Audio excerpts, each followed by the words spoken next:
Radon Defense Midwest can test and fix your home. Visit radonradio.com for an exclusive offer for 1620 The Zone listeners. That's radonradio.com. From basketball to volleyball, baseball to softball, soccer, tennis, and so much more, the Creighton sports season is packed with action. The 1620 The Jays podcast, presented by Barry Law, covers it all. Each week, we visit with Blue Jay athletes and coaches to hear their stories and document their climb through the Big East Conference. The 1620 The Jays podcast drops each Friday morning, and it's found at 1620thezone.com and all major podcast platforms. Just search 1620 The Jays. Covering all things Creighton Blue Jays, it's the 1620 The Jays podcast, presented by Barry Law from 1620 The Zone. Ray Magliozzi here for eBay Motors. Okay, easy now. You're teaching your kid how to parallel park. Ouch! Turns out he likes to do it by feel. Don't worry, eBay Motors has bumpers, trunk lids, license plate holders, and headlights. They've got lots of headlights. When you need parts, get it right the first time with eBay Guaranteed Fit. When you see the check, you know that part's going to fit. eBay Motors. Let's ride. Eligible items only. Exclusions apply. Your 17th ranked Omaha Maverick hockey team hosts the NCHC playoffs for the first time since the opening of Baxter Arena. The Mavs take on the North Dakota Fighting Hawks this Friday and Saturday with a trip to the Frozen Face-Off on the line. All tickets for the playoffs are only $15 and they're going fast. So get your tickets today and let's rock the Baxter. Get your tickets by calling 402-554-MAVS or at omavs.com/tickets. Tickets for less. Best seats, best prices, no per-ticket fees. Ticketsforless.com. KOZN Bellevue, Omaha, Council Bluffs. This is 1620 The Zone. A crossover is... Crossover dribble. Sing for the crossover. Kyrie Irving, crossover in the lane. One of the most famous crossovers of all time. Behind the back, an ankle breaker on Chris Paul. Crossover. Double crossover. Crossover continues to evolve. All right, time for the crossover. We will not discuss this in depth because Nick and Connor have not watched the Chris Rock special. Josh and I have. The best comedian you've seen in person. Ooh, in person. You're a funny bone guy. No, I'm not a funny bone guy. I've never been to the funny bone. I've seen Seinfeld. Oh, I have also, yes, I've Seinfeld seen. I saw Seinfeld at the Orpheum. Is very good. I believe I went to a Aziz Ansari show at the really? Okay. Omaha Music Hall back at the Civic back in the day. He is now canceled, I believe. Yeah. Yes, he is. So, yep. I saw before he was canceled. He was on Parks and Rec. Yes, he was. Tom Haverford. Yeah. He was funny, and then he was funny. So I've seen Seinfeld. I would still say Seinfeld was the best, but I have seen Brian Regan. He was very good. He was very, very good. You funny bone guy? No, I've never been. I've never been to the Funny Bone here. The Funny Bone is still open in Omaha, right? Yes. Okay. But does it still get the big names? Because a lot of the up-and-coming comedians used to roll through Omaha. A few times a decent. year. Yeah. You'll get like Caliendo. Whoa. Every now and then. Yeah. Does he still do some stand-up? Mm-hmm. Let's see. Comedy shows Omaha. What do we have coming up here? We got Nick Mullen, which is a thing. Dusty Slay. Cat Williams. Oh, okay. Cat Williams will be here in 10 days. Ari Spears from Mad TV. Dave Attell at the Funny Bone this month. Dave Attell, wow. So David Ketchner was here not that long ago. Yeah. So those guys, some guys that come through. He was supposed to be on the previous edition of the morning show, and then got in a little trouble, and he was not doing anything publicly. Speaking of canceled, TJ Miller will be there in April. Oh, there you go. Yeah, he's a regular. He is definitely a regular. Those guys from the Impractical Jokers all go out, right? Yep. Didn't one of them split off? Yes. Yeah. But you know how Practical Jokers. You know, like when comedians took off, it was like you'd appear on Johnny Carson or Letterman. Right. And you'd get your, 5 minutes of stand-up, and then you just blow up. Yeah, it was like the most exposure you'd ever gotten. Now it's a Netflix special. Which, yes. And then it's also TikTok. Like, there's a lot of comedians that have their clips of about 2 minutes on TikTok. Craig Robinson. Oh, there you go. He was there. He's been there. These are all within like the last year or so that I can remember. These are all people that have randomly showed up in things that I didn't know had stand-up comedy shows. No, next time a good one comes into town, maybe I'll have to go.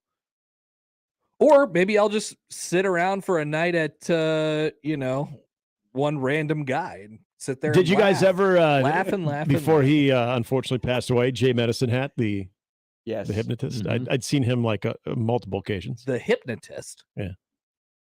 Yes. It was a weird. Yeah. It was a weird show. He was a hypnotist, and he'd make you do some pretty raunchy things. Oh. Yeah. But there was a stretch. So what was it? Probably what was the height of in-person comedy shows? Ooh. 20 years ago? Yeah, probably even less than that. It was probably around the time that what's his name became really famous. Everybody was listening to Dane Cook. That's right. Everybody was listening to Dane Cook on their iPods. Thank God that definitely had that album. Have you heard the new Dane Cook? Vicious Circle. Thank God that thing didn't last very long. Yeah. And then we took a break from comedy. Mm-hmm. There weren't a lot of movies that were considered comedy. Well, we've discussed this before. Do we think that comedy is back? Is comedy coming back? Are things allowed to be funny again? I would hope so. I know. Me too. It's very possible. But no, I haven't been to that many comedy shows. I'm thinking of two that were in Omaha. I don't know when. It was, again, probably in the last 10 years that are no longer with us. Bob Saget. Oh. And Screech. Oh. I saw Bob Saget at the Funny Bone. Mm-hmm. I always wanted to go to like Daniel Tosh. I thought Tosh by No was pretty funny back in the day. It actually still is, but he still does that. Has he scaled it back? A little bit. Oh, that's like I don't want that. They Tosh. really reined him in. I bet. Oh, I mean, for the longest time, he thought it was Lane Kiffin. Correct. And then he leaned into that bit Yeah. and approached Lane Kiffin's ex-wife. Oh, yeah, nice. He got into a little bit of trouble. Yeah, I imagine so. But his stand-up always looked really good. But there used to, it also, you'd rent the VHS tapes of stand-up. I mean, no one, and I was telling you guys before we did the start of the crossover, no one will touch Eddie Murphy's Delirious. I mean, that is the standard upon standards. Dave Chappelle has had some good, live moments. Jamie Foxx had some good ones too. Chris Rock, I think the whole live aspect threw him off for the first part of his stand-up. Yeah. And then he got into a rhythm. But the first part, he really struggled. And I always judge, the audience is super quiet in the first half of his show. Now, in the second half, he gets rolling. And I also think he's going to be, people will watch it and look and go, oh, it wasn't that good. But I think in the back of his mind, he's doing something live. And the people that are watching are probably just waiting towards the end when he's going to talk about Will Smith. Right, So he's got to build up this whole show Yeah. about dating a 25-year-old compared to a 50-year-old. I mean, he said some pretty off-the-wall stuff in there, but everybody's waiting for what you're going to say at the end. Yeah, well, I imagine there's a lot of pressure for him showing up for the first time after getting slapped in the face. That was. I mean, sadly for Chris Rock, that's what we know him for now. I mean, that's basically his career now. Very sad. Yeah, Josh is trying to disagree. I want to, but I don't know if I can. That was a pretty large scale moment. It's hard. Yeah. It really is hard. Well, okay, so before the incident a year ago, I say Chris Rock, you immediately think of Bigger and Blacker. That's good. I don't know. Some random movie showed up with Sandler, Grown Ups. They made so much money off that. What? I hated both of those. Oh, I hated him too, but I mean, I type in. You know what? I don't know why it immediately came to mind because I'm thinking of off the wall Chris Rock stuff. Dogma. Oh yeah. He was very funny in that. I mean, I'm disappointed that nobody has mentioned the remake of The Longest Yard. Oh yeah, sure. Yeah, he was good in that. Yeah, for sure. What about Lethal Weapon 3? 4. Oh, was it 4? Oh, it yes. was 4. You're right. Yeah. God, they made 4 of those, huh? They did. Wow. And Mel's trying to make a 5th. Oh, geez. He is? Yeah. Oh my gosh. What would be the premise? I don't know at this point. Because he needs money, or well, the director died, and he R.I.P.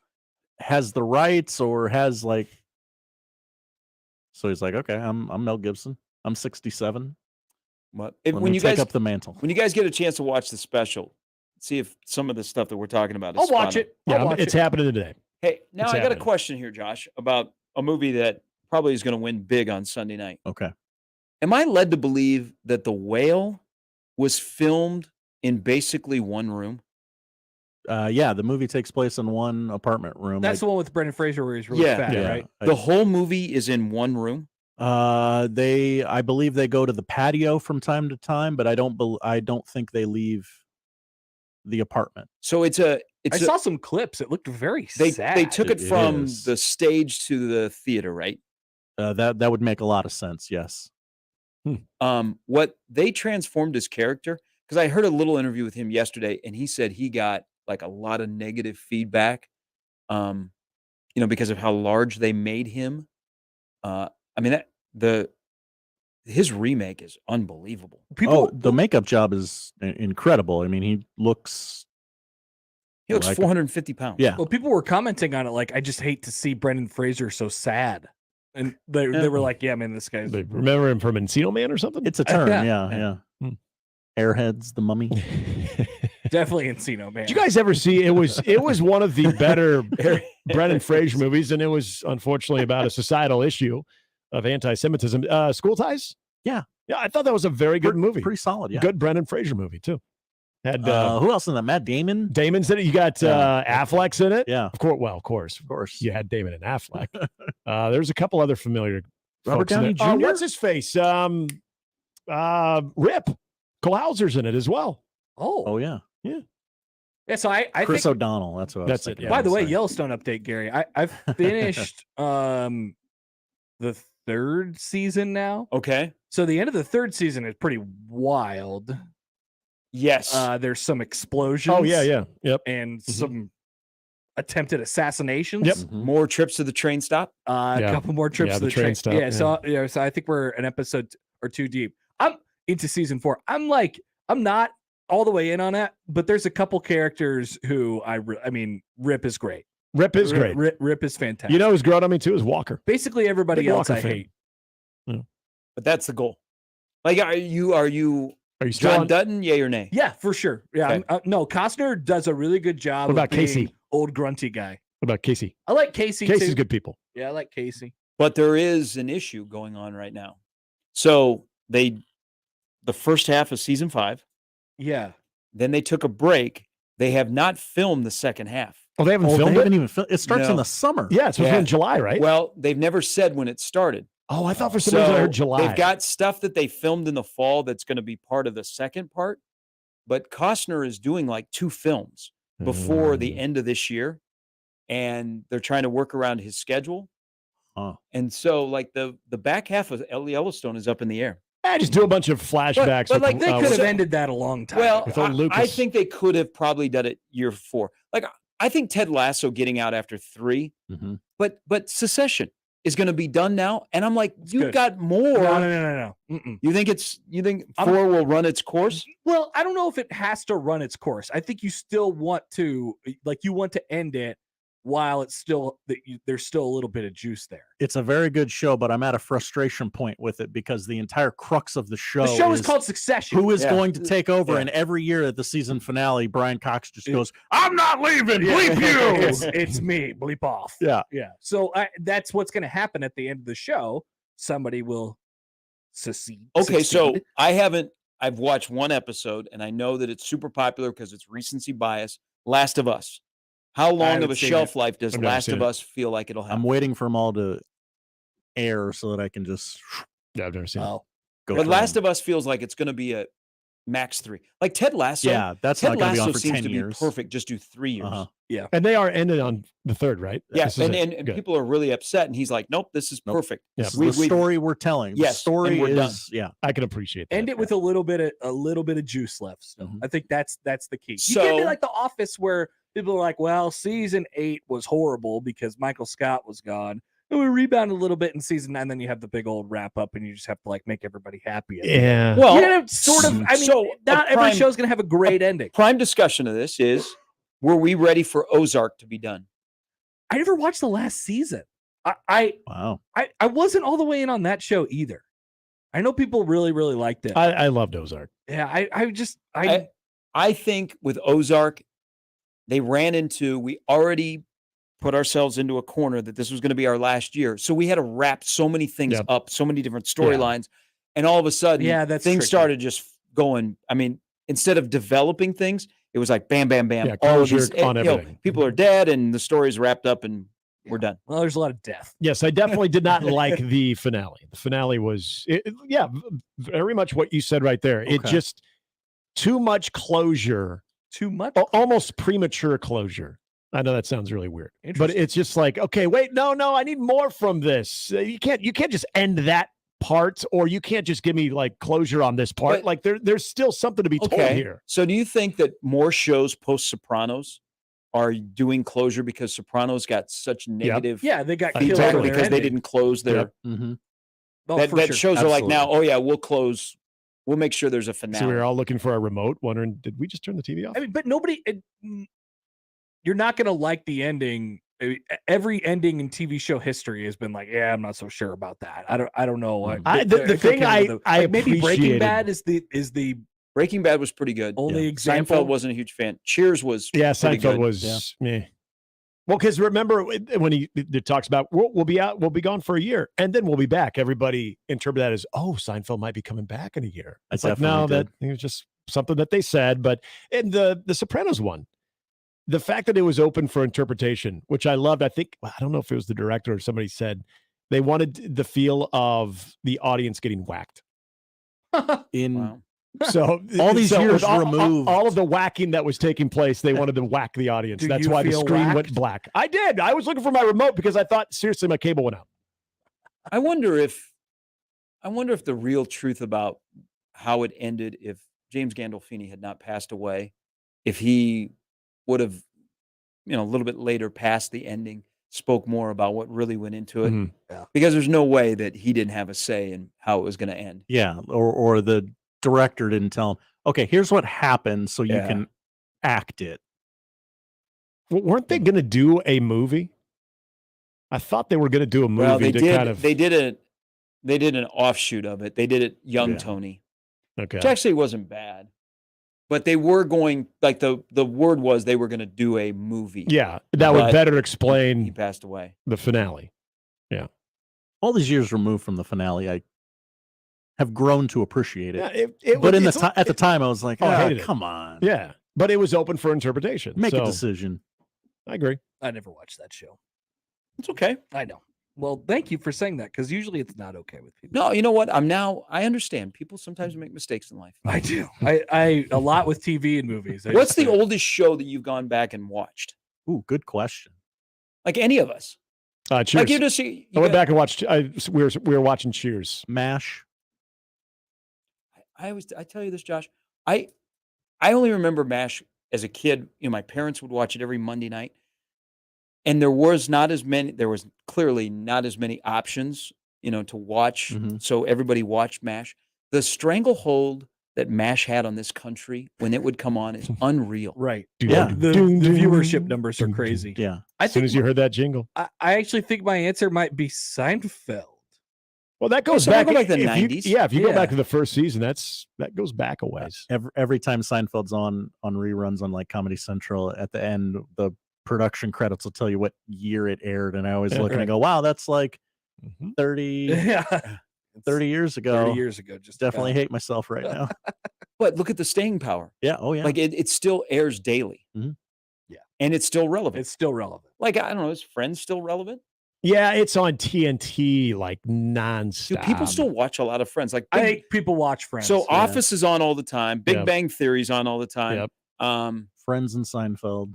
2 men in not a truck. 2.5 men. 2.5 men. 2 men in a truck. Do they still do reruns? That's funny. Do they still do reruns of King of Queens? Yes, once in a while. But it's not as much. That used to be Office. That was an always rerun show, and that was the only way. It was one of those. If it ran out of its like block, you could go to another station like True or TBS and then start a new block. I've never seen that show like in sequential order, but I've seen probably all of its episodes. Yeah. Modern Family's on all the time. Yep. Yeah. I've seen clips of that definitely pop up. I wish Night Court had more of a presence with the new show that you could being bring on. the old one. I watched a few episodes of the old one because I Yeah. watched it when I was a kid, and I shouldn't have. But I was like, oh, this is just fun little warm blanket. And Larroquette's the lone survivor. Yeah. Huh? Gosh, that is sad. Yeah, I'm not so much on the new one. I love the old one. Yeah, that was. But awesome. I think is that streaming on Peacock? No. So there's somebody must have rights, and they never sold them. What the hell's the name of it? So on Tubi? No, it's not even that. I have to. What I have to do is I have to talk into my remote, and it'll find it for me and pull it up. Yeah, let me know because I need to find it more regularly. Well, that was the confusing thing with Yellowstone for me. It was on Paramount, and then I must have ran out of Paramount, and then all of a sudden it was all on Peacock. Yeah, it was, and this was just recently when I was going through. Well, depending on it, I don't know if you have YouTube TV. Like they have. I do not. YouTube TV has a Paramount station on your live TV, so you could watch it on that, or you could go to Peacock. The original Night Court is airing on the Freevee app. Oh, Freevee. I gotta add another damn So, app. What do we have on right now? Matlock during the day on some of There's these. Catfish. All right. Do they have the Manti Te'o one? Saved by the Bell. I thought it is Saved by. You got to Saved by the Bell block on E. Yeah, a lot of Saved by the Bell. Wow. All right, no, let's go to Saved by the Bell. Let's see who's on today. A lot of South Park. Maybe this will be a Jim Harbaugh episode. That's right. Are they at the beach? Are they at the beach? No? Bayside's annual cut school day. Mr. Belding warns Zach that if he's absent one more time, he'll be the suspended. blind teacher, Miss Culpepper. Yep. Saturday mornings. Oh, look at that! Wow, comedy. I guarantee you, Zach's up to something. Yeah, he's got some type of scheme he's trying to run right now. Now, if I remember right, dumb. he doesn't get to cut on cut day, right? This is that. It's the senior cut day. Yeah. Good call. He has to stay. Look at that phone. With Belding, yeah. That cell phone. It's the block phone. Hey, why aren't you at the max? We're all at the max, Zach. Come on down, Preppy. Check out my new outfit from Lagoon. I love this show. What the hell year did this It's so come out? terrible. 90s. This was Connor. This was 9 a.m. Saturday Saturday morning. Saved by the Bell was on. Saved by the Bell. It was right when we used to have cartoons on Saturday mornings. See, I never watched the cartoons on Saturday mornings either. And this then extended into high school for me because anytime we'd have no basketball practice, or if we had a baseball practice get rained out or a game, we would run over to my buddy's house at 3:30. I believe it was on probably TBS. They had an hour of it. And then once the TBS block ended, there was another one on WGN. So we got to watch 2 full hours of Saved by the Bell. We loved it. This aired in 1991. 1991. Yep. Wow. That was the year before I was born. Got a message from somebody who says King Queens is on every night, 10 to 11 on TV Land. So okay. If you got TV Land, you go ahead and hit up King of Queens. They've fallen from their But I haven't seen that show. regular visibility. I haven't seen that show streaming anywhere. Maybe it is, but I just haven't found it. Do they? It's a good show. Have they made the conversion to HD, or is it still in? I don't know. I single think def? I think I'd rather watch it in standard definition. Elizabeth Berkley, I say single pre-Showgirls. Yeah. Old Jesse Spano. Oh, this guy's looking at the camera. He's breaking the third wall. Yep. Was that this show? Oh, it totally was. yeah. Saved by the Bell set the tone. Yes. Oh yeah, Oh. Zach was the king of that. He didn't even call timeouts. King of Queens is streaming on Peacock.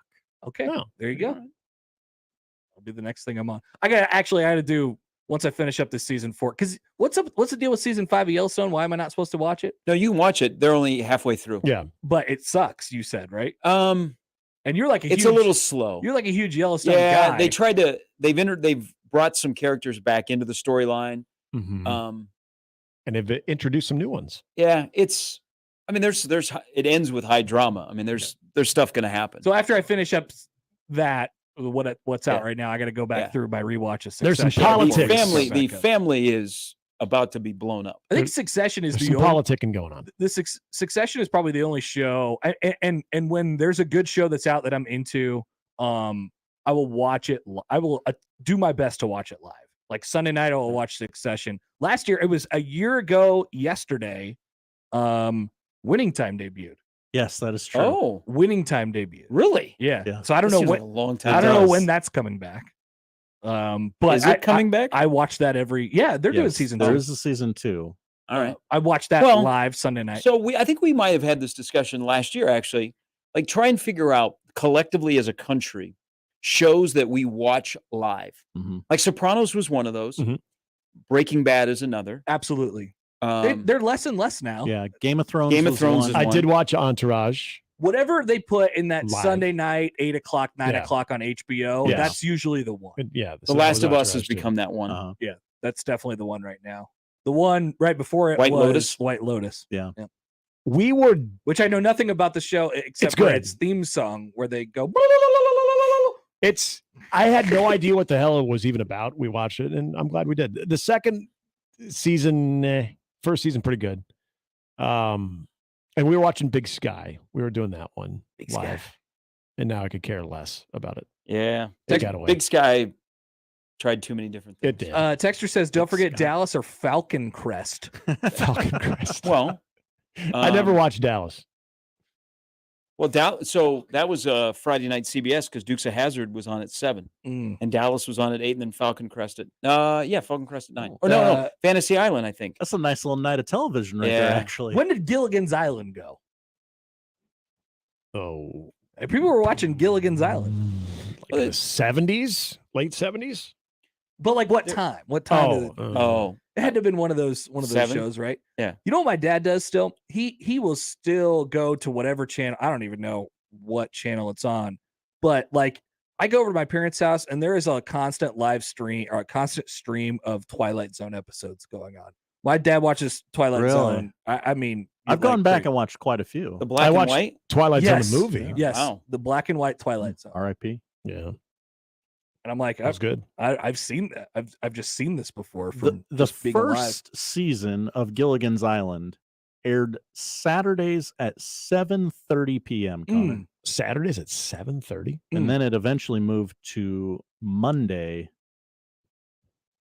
at 7:30. Once they figured, hey, we could put this on the weeknights and people are still. But that's gonna kind of watch it. interesting. Like Friday night used to be a huge TV lineup night, then it moved to Thursdays. And now Well- everybody avoids Blue Bloods. Like, Yeah. oh, Blue Yeah. Bloods is on. We can't air anything. Well, Fridays opposite and- Blue Bloods. So Thursday was must see TV for NBC. Yeah.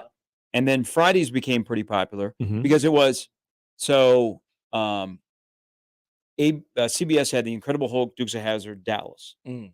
And then Saturdays, because everybody thought everybody was at home and they'd watch on Saturdays. Saturdays became a big night for programming. And now everything's changed where like Sunday night is the biggest night of Yeah, programming. It is. Like all the local TV stations, there's a reason they do an hour of news because that's their biggest night of the year. Mhm. Yep. Or the Usually a weekend, big big investigative report on Sundays at Yep. 10. So nobody's around on Friday and And Saturdays. I don't. I mean, I wouldn't know because I'm just so in the sports world. But like, is it just because there's sports constantly on during the week where they don't want to go up against those?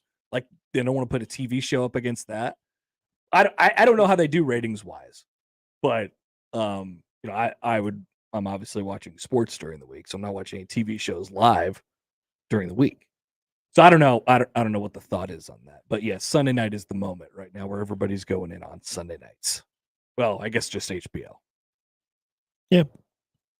And that's the story. Okay.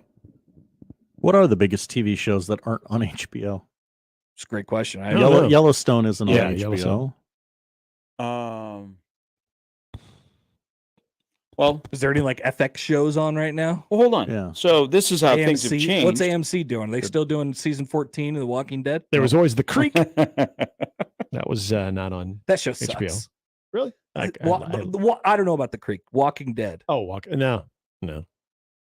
I've never watched it. Never got into it, even at I its never height. did either. Even No. at its height. Is there a network television show that has captured the cultural zeitgeist right now? I don't know. I don't think so. I don't think so. No. And that's what I'm saying. I don't know what that. I don't know what that has to do with. Okay, so I just looked this up. You used to be able to know what was the highest rated television show on network television, Yeah. right? You guys want to take a crack at what the number one network show is right now? NCIS. Yeah. So that's third. Okay. Young Season 20, Sheldon. by the way. Yeah. Oh, jeez. 450th episode last week. Young Sheldon. Not in there. Good. The Blacklist. Okay. That's still a show that's on television? The Voice. Oh, okay. Oh, yeah. Okay. The Voice Yeah. does really well. Wow. Okay, so The Voice is in season 23. NCIS is in season 20. Law and Order, season 22, is the 4th highest rated show. The Rookie, which airs on ABC. Okay. All American, and America's Got Talent. Okay. So it's all It's either variety shows or right. crime cop shows. Right. What happened to comedy? Comedy's not back. Nope. Comedy is definitely not back. Comedy's dead. On network. Where's TV. Full House? That much is for sure. I guess maybe they figure we can't put actually funny stuff on network TV. Where's Family Matters? It would be canceled or something like that. I don't know. All right. Well, now that we figured all that out, all of our TV problems out. Yeah. It's always great to have radio guys talk about TV. For sure. We are experts on it. If it's streaming, I'm okay. Texter says the FBIs are huge on network TV. Yeah, I think my parents watch those. They got like 3 FBIs on one night. Yeah. FBI. Fox has 3 911s on one night. Yeah. FBI like New Orleans or FBI. I think ABC had Quantico. Yeah, I've heard of Quantico. That was we gave And that yet- we gave that a try. You know what? Not You know good. what network TV show that this is probably the most recent network television show that I gave a chance. It was Manifest. Oh yeah, the plane one. Yeah, we tried watching Yeah. that as well. And I think I watched like the first 5 to 6 episodes, and then it just got to Yeah, it's weird. It's It got kind of- canceled, and then Netflix picked it up, and then became like the most popular show in the world. yeah, it's just because it had such a great like sort of premise, right? The first episode was so captivating. yeah. We're was- trying to figure out what was going on. It was after this proof that if plane you was put- gone for 5 years. Put anything on Netflix, people will watch it That is true. because it Yes, it became is. the biggest top 10 show on Netflix, and just oh my gosh, Manifest. You didn't watch it when you had the chance on TV. Yeah. See, I swore off the CSI series because I love CSI Miami, and then David Caruso screwed the whole franchise, and then I was done with CSI. Is that how that went down? Yes. Oh, okay. I'm not familiar with how that show ended. Well, so the show ended because he wanted more money. Okay. That makes sense. It was a very And- popular show at a time of booming television ratings. I mean, Horatio Crane was, number one. He was the lead guy, but he wanted more money. And I love a guy named Horatio. So, Think of Horatio so he Sands. wanted more money, and they weren't done filming, and so he left. And so the ending is really like odd. Oh, okay. Yeah. Huh. But I love CSI Miami. I watch that every Monday night.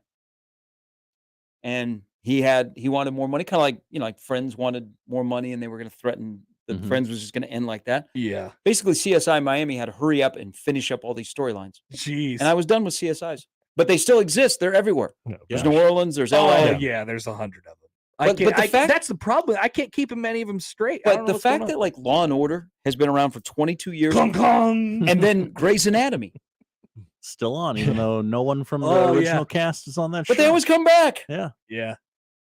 Yeah. They've been on, Grey's Anatomy's been on for what, 19 years. See, that's I think it's longer. that's when it really Is hurts. Like if they kill a person and then they come back, I can't do it anymore. It ends. So you don't watch soap operas. I don't watch soap operas. Prison Break. I watched the first year of Prison Break. The first season of Prison Break was, I mean, it's horrible television, but it was great. I really, really enjoyed it. Well, what happened at the end of the first season of Prison Break? I don't know. I never saw They it. broke out of prison. They broke out of prison. So guess what had to happen? They had to go back to another prison. Yeah, they had to get arrested and do it again. And then they prison broke again, and then there was another season, and then it ended, and then they tried to do a reboot a few years ago, and the main character, who, spoiler alert, died at the end of the third season, came back to life. He came back. They had some excuse for it. I can't remember what it was, but he came back. I know you gotta get on with your show. And we've had Ridiculous Saved show. by the Bell on. The acting in this is so bad. Oh, it's horrible, So bad. which makes Like- it amazing. Like they laugh at each other's, like they try and not laugh, with the camera on them. They turn away and laugh. It is so bad. That's why I love it. I think Cheesy, acting awful. in general is bad. Yeah, I think everybody's bad at acting. Is I watch TV shows and I'm like, I could act. Is this when they went to the mall to try and buy U2 tickets? No, this is when Okay. Zach meets a young lady whose father and her are homeless. Oh, okay. This is the Christmas one, Yeah, yeah. and he's like, "Oh my gosh, could I love a homeless woman?"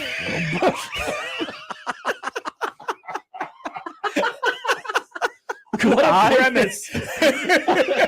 Could I, Zach Morris, a homeowner? And that's the episode. She looked just like me. They're just people. Yeah. Who knew Screech would become a porn actor? All right, guys. Have a great afternoon. Well done. That's Crossover. We'll start things off on a Tuesday next. That's the Crossover. The Connor Happer Show is next on 1620 The Zone.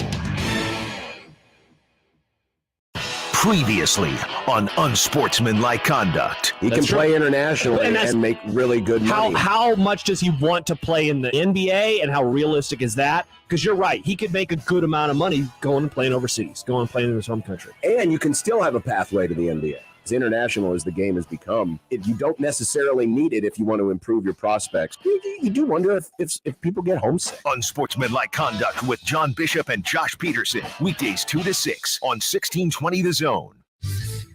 Your Omaha area forecast from the Godfather's Pizza Weather Center and KETV News Watch 7 on 1620 The Zone. Another cloudy and cool day ahead for Tuesday. Breezy at times with east winds gusting 10 to 20 miles per hour. Highs in the low to mid 40s. I'm meteorologist Sean Everson from KETV News Watch 7.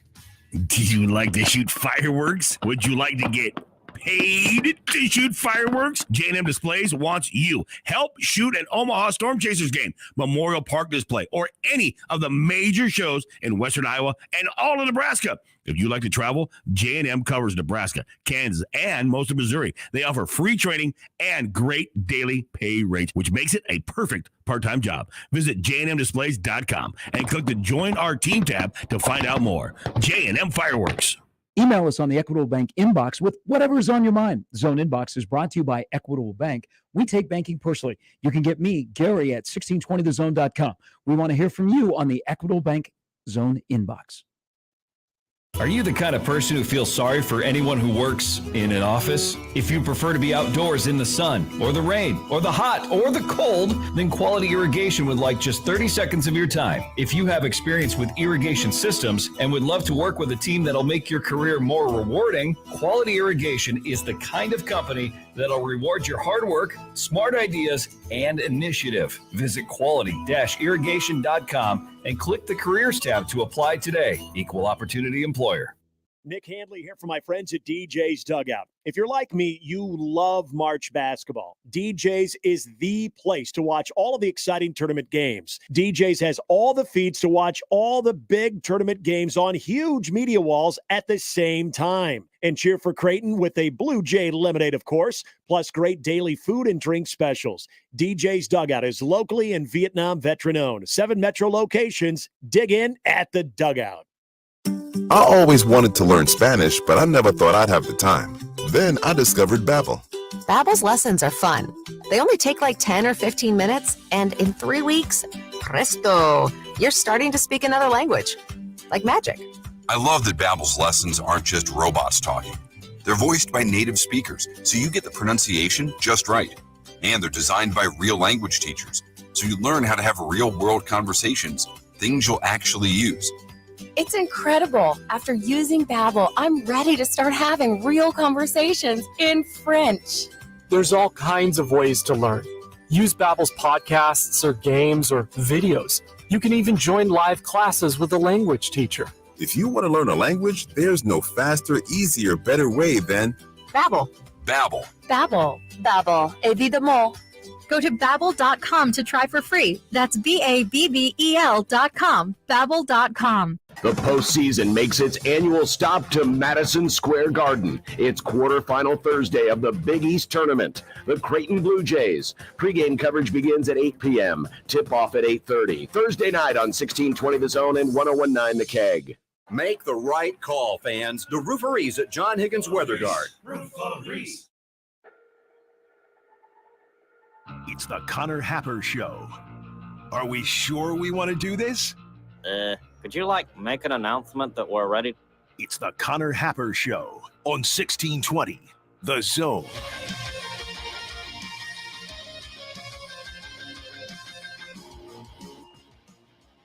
All right, welcome in. Happy Tuesday. There it is. It's Connor Happer Show, 1620 The Zone, and 1620thezone.com, streaming there as well, video-wise. You can leave a comment there if you'd like to as well. Get involved in the conversation. Light up our YouTube chat. Drop in with a take. Ooh. Drop in with a take, and then watch the comments just explode. Maybe there'll be something in there that we end up talking about as well. Welcome to a Tuesday show as we are nearing playoff basketball around here. Actually, in fact, the UNO women playing for a spot in the NCAA tournament today. They'll tip off near the end of our show at 1 o'clock. Let's go. There will be local baseball that'll be watching the real field temperatures, making sure they don't go under like 28, 29, something like that. Over the next couple days, Nebraska hosts Northern Colorado, Creighton getting ready to host BYU, and UNO hosting a weekend series as well. So we have a little bit of that on tap today, but a lot from Matt Rule yesterday. And we didn't get to listen to it in full yesterday during the show, but I went back and sort of poured through it all yesterday, and a little bit from Thomas Fedoni as well, who, as we've mentioned before, doesn't have too much of a filter, which is good. You think he gets up there and you wonder, what's he gonna say? What's he gonna do? But it is in the interest of transparency, which is what Nebraska football seems to be going for now. Transparency. It's a pretty good thing. We'll talk about that and more from Matt Rule yesterday. The World Baseball Classic begins tonight, late night tonight. Hell yeah. If you're looking for something to watch, Josh, at 10 o'clock. Always am. You can watch Cuba and the Netherlands on FS1 if you're excited about that. And then a full day, well, almost a full day of baseball tomorrow, starting at 5 a.m. Oh. Would you like to watch baseball at 5 a.m. tomorrow morning? I mean, sure. I'm up at 6, so I could come in at the third, fourth inning, something like that. Yeah. Well, you can watch Panama and Taipei if you'd like. The Americans will begin play in the World Baseball Classic on Saturday. Defending champs, by the way. People forget. Interesting.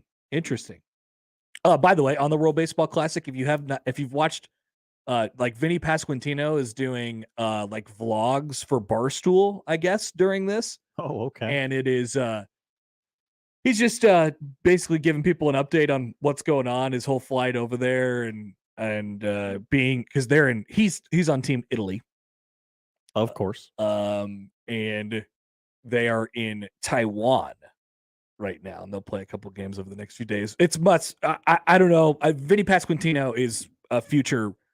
He's a star. He's going to be a star in this thing in no time. Once people start to understand that he's really, really good at baseball, and then he has more of a platform, and he starts going on national TV shows and radio shows and stuff like that.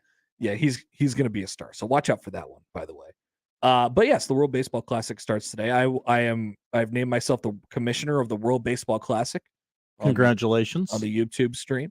My little note under my name there says that Netherlands roster. Well, what do you like about the Netherlands roster? Give us a breakdown. I want you in your head to picture what a person from the Netherlands looks like. Okay, you with me?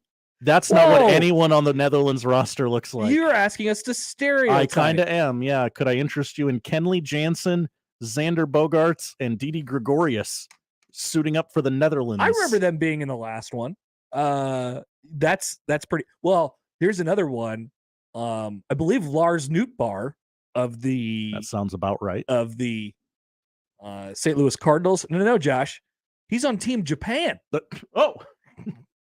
Okay. See, the World Baseball Classic's fun because there's just every team's got a what the hell are you doing here, guy? Yeah, there's some interesting ones on the Netherlands, that's for sure. Just looking up another roster right now. Jerickson Profar is there. Yep. Andrew Jones is one of their coaches. Andrew Jones, almost Hall of Famer. Almost Hall of Famer, maybe Hall of Famer soon. Oh, remember Jair Jurgens? Yes, I saw him as I was combing the roster. There's a former today. Brave for you. Uh-huh. All right. We won't talk much about the World Baseball Classic, but if you're interested, it starts at 10 o'clock tonight. Josh is a fan of the Netherlands roster. Love it. Run through some NIT bracketology. Man, there's a lot of sickos out there in the college basketball world. And there's a guy who does NIT bracketology, and we love him for it. There's also the guy who does, the breakdowns of the potential seeding. His job is done now. End of watch for that guy. He's done all the seeding predictions for the conference tournament. He doesn't need to do anything, and now we turn it over to the bracketologists of both the NCAA tournament and the NIT. I wonder if there's a CBI bracketologist out there somewhere. Curious. I'm sure that there is somewhere on Twitter. So we'll go through a little bit of that today as Nebraska basketball shows up as a host against a sort of familiar foe if you are a local basketball fan. So we'll talk about that as we go on throughout the show today. Guess. We got him. Joel Lorenzi, the Omaha World Herald. We'll talk Creighton basketball with him at noon, and Ryan Kalkbrenner and his repeat defensive player of the year. Trust me, it's deserved. He's changed sort of, and Joel will tell you this too. He's changed sort of I don't know about the identity, because I think people still know Creighton as the team who sort of lets it fly and plays fast and all that stuff. But on the defensive end, he has been the sole anchor of how they've been able to improve and become really, really good on that end over the last 2 years. Creighton right now is 10th at adjusted defensive efficiency. And that's largely, not solely, largely due to Ryan Kalkbrenner. So deserved Big East Player of the Year for him. We'll talk about that with Joel in the noon hour. Joel is the proud new owner of an Open via Josh. Yes. Very good. So stay tuned for that. Maybe we'll utilize his favorite song. Maybe. As Who's to say? As he's off to Madison Square Garden. And at 1 o'clock, we're going to be doing this hopefully every week. Ellie French from KETV is going to come and hang out for however long she wants. Half hour, maybe an hour, maybe the rest of the show. But our local news people, our local TV people are everywhere. I don't know if you guys have noticed this. Everywhere. So whether it's Omaha basketball, Creighton basketball, Nebraska basketball, both men's and women's side, high school basketball, everywhere as that begins to that's sort of wrapped up with the girls basketball tournament last week and the boys basketball tournament this week at Pinnacle Bank Arena. So we figured we'd, get a little bit in touch with the community. like Ellie is everywhere. And we are only in a couple places. So we got eyes out there. Ellie's going to come and hang out for a little bit at 1 o'clock, and we'll try and do that every single week. So if you guys have questions, thoughts for that, you can send those in to us as well. Also today on the show, we have a pair of Omaha hockey tickets for the Friday game. Yeah, that's right. NCHC playoffs. People forget that, Josh. First round of the NCHC playoffs. Omaha, I don't know if you've heard, they've clinched home ice. They are the 3 seed in the tournament. They'll play North Dakota, and they'll host them for 3 games this week, or best of 3 this weekend, beginning on Friday. And you can win tickets when you when you listen closely during the show. Also, we always take things like this. When people email the show and they say, like Doug did yesterday after hours, you can email us anytime. Connor at 1620 The Zone, Josh O at 1620thezone.com on the Equitable Bank inbox. Email inbox is open all the time. Always down for topic starters, thought starters. Douglas writes in and he says, first line, you guys seem to do a really good job with analysis. Mm-hmm. And I was like, yep, you got me. So whatever you were going to say here, I'm going to be locked into. We told you the secret to getting our attention a long time ago. Just tell us we're good at something, no matter how specific it is. So Douglas wanted to sort of figure out, and he writes this. I think it'll be interesting to go backwards and see who the top quarterback coming out of high school were in the previous 5 to 6 years. Where did they go? Where are they now? We're putting a lot of emphasis on getting this guy Raiola, who seems to be the real deal, but there's been other number 1 quarterbacks before. Where are they today? Okay. So Douglas made me open up a spreadsheet, and I'm happy that he did so. Well, we can have that for you really at any time during the show today. That is what's coming up. The lineup brought to you by the Rooferees at John Higgins Weather Guard. Always feel free to get in touch with the show at Happer Show at Connor Happer on the JTech Construction Zone Twitter feed, the aforementioned Equitable Bank inbox, Connor at 1620thezone.com. Call or text 402-951-1620. Big picture thoughts, as always, from Mr. Matt Rule yesterday. And you're really starting to understand the shape that he wants this football program to sort of be in. We'll come back with some of those thoughts and some sound from the coach next on the Connor Happer Show on 1620 The Zone. The best way to catch all the action is on 1620 The Zone. And no line for the bathroom. Guys, let's face it, there is a time when you just need to get out of the house, to have your own place, to be with the guys, or just a quiet, relaxing place for yourself. Well, Hearth Cigars and Pipes Lounge hears you loud and clear. Settle in. Escape to Hearth Cigars and Pipes Lounge for an incredible selection, plus premium cocktails, a knowledgeable, friendly staff, state-of-the-art humidor, and incredible lounge. Hearth Cigars and Pipes Lounge, just off I-680 at 48th Street, next to Covey's. Prescription products require an online consultation with a healthcare provider who will determine if a prescription is appropriate. Restrictions apply. See website for full details and important safety information. Subscription required. Hey guys, did you know there's a generic form of Viagra that works just the same, but is 90% cheaper? And you can get it online? Just go to 4hims.com/radio. At Hims, you'll get a free medical consultation, discreet shipping if prescribed, a 100% online process, and trusted generic alternatives to the biggest brands at 90% off. That's right, get generic for Viagra, the same active ingredient as brand name Viagra, but 90% cheaper. It's the same medication you get from your doctor, but with zero copay, no expensive appointments, and no awkward face-to-face conversations. To start your free online visit, you need to go to this exclusive address, 4hims.com/radio. That's 4hims.com/radio for your free online visit. FORHIMS.com/RADIO. Reading may be the most valuable skill your child will ever learn. And research proves that when children read outside the classroom, they do much better in school. I'm Jenny Benson, president of the Nebraska State Education Association. It's easy to picture yourself reading with a young child curled up in your lap, but don't forget about your older children. They also need encouragement to read. So set aside some time to read together and help your child achieve and succeed. Sponsored by the Nebraska State Education Association, aired by the Nebraska Broadcasters Association in this station. The Ancient Order of Hibernians' annual St. Patrick's Day celebration is Saturday, March 11th, with the parade through Omaha's Old Market beginning at 10 a.m. Immediately following the parade, don't miss the fabulous party at Annie's Irish Pub, 11th and Capitol. Delicious food, libations, Irish dancers, and music. Parking is available at 10th and Jackson and 15th and Douglas, courtesy of Park Omaha. Sponsored in part by City of Omaha Parking Division, Honeyman Rental, and 1019 The Keg. I always wanted to learn Spanish, but I never thought I'd have the time. Then I discovered Babbel. Babbel's lessons are fun. They only take like 10 or 15 minutes, and in 3 weeks, presto, you're starting to speak another language. Like magic. I love that Babbel's lessons aren't just robots talking.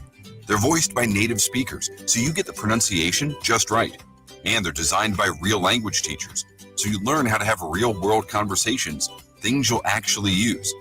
It's incredible. After using Babbel, I'm ready to start having real conversations in French. There's all kinds of ways to learn. Use Babbel's podcasts or games or videos. You can even join live classes with a language teacher. If you want to learn a language, there's no faster, easier, better way than Babbel. Babbel. Babbel. Babbel. Évidemment. Go to Babbel.com to try for free. That's Babbel.com. Babbel.com. The Zone Inbox is brought to you by Equitable Bank. We take banking personally. Email me, Connor Happer, with the Connor Happer Show at Connor, CONNOR, at 1620thezone.com. Send me your love, your hate, and maybe a few hot takes. The Zone Inbox, presented by Equitable Bank. The postseason makes its annual stop to Madison Square Garden. It's quarterfinal Thursday of the Big East Tournament. The Creighton Blue Jays. Pregame coverage begins at 8 p.m. Tip-off at 8:30. Thursday night on 1620 The Zone and 1019 The Keg.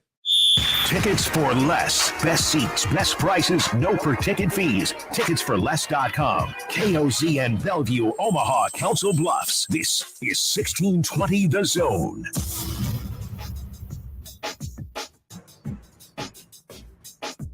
Are you ready for a buzzword or a buzz phrase when it comes to Nebraska football that we have oftentimes, too often, talked about over the last several years? When there's a new coach in town, what's the word that comes up? Buy-in. Buy-in. Are they getting buy-in? And I remember, when Scott Frost took over, the sort of prevailing feeling was you have a team that is sick of losing. They feel like they should be better. They feel like they weren't being maximized, and therefore they are ready to buy in. They are prepared to buy in, whatever it may be, whatever the primary focus is of that new head coach. They're going to take on sort of that identity. I don't think the situation is all that much different this time.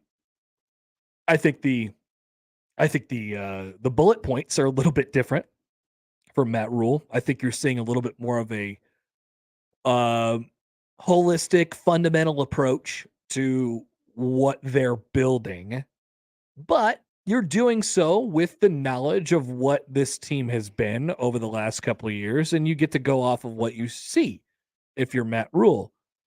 And we'll go through a whole bunch of these audio bites today, but this is pretty base level stuff. And here's another buzzword that we've heard a lot over the last couple months, really years. If you go back and sort of track the Scott Frost era a little bit, the word is accountability. And Matt Rule's had only good things to say about the players that he's inherited on his roster. I think that's obviously purposeful. But he was asked yesterday how fast or how quickly have they adapted and caught on to the accountability piece of what they're doing. Here's Matt Rule. Quickly.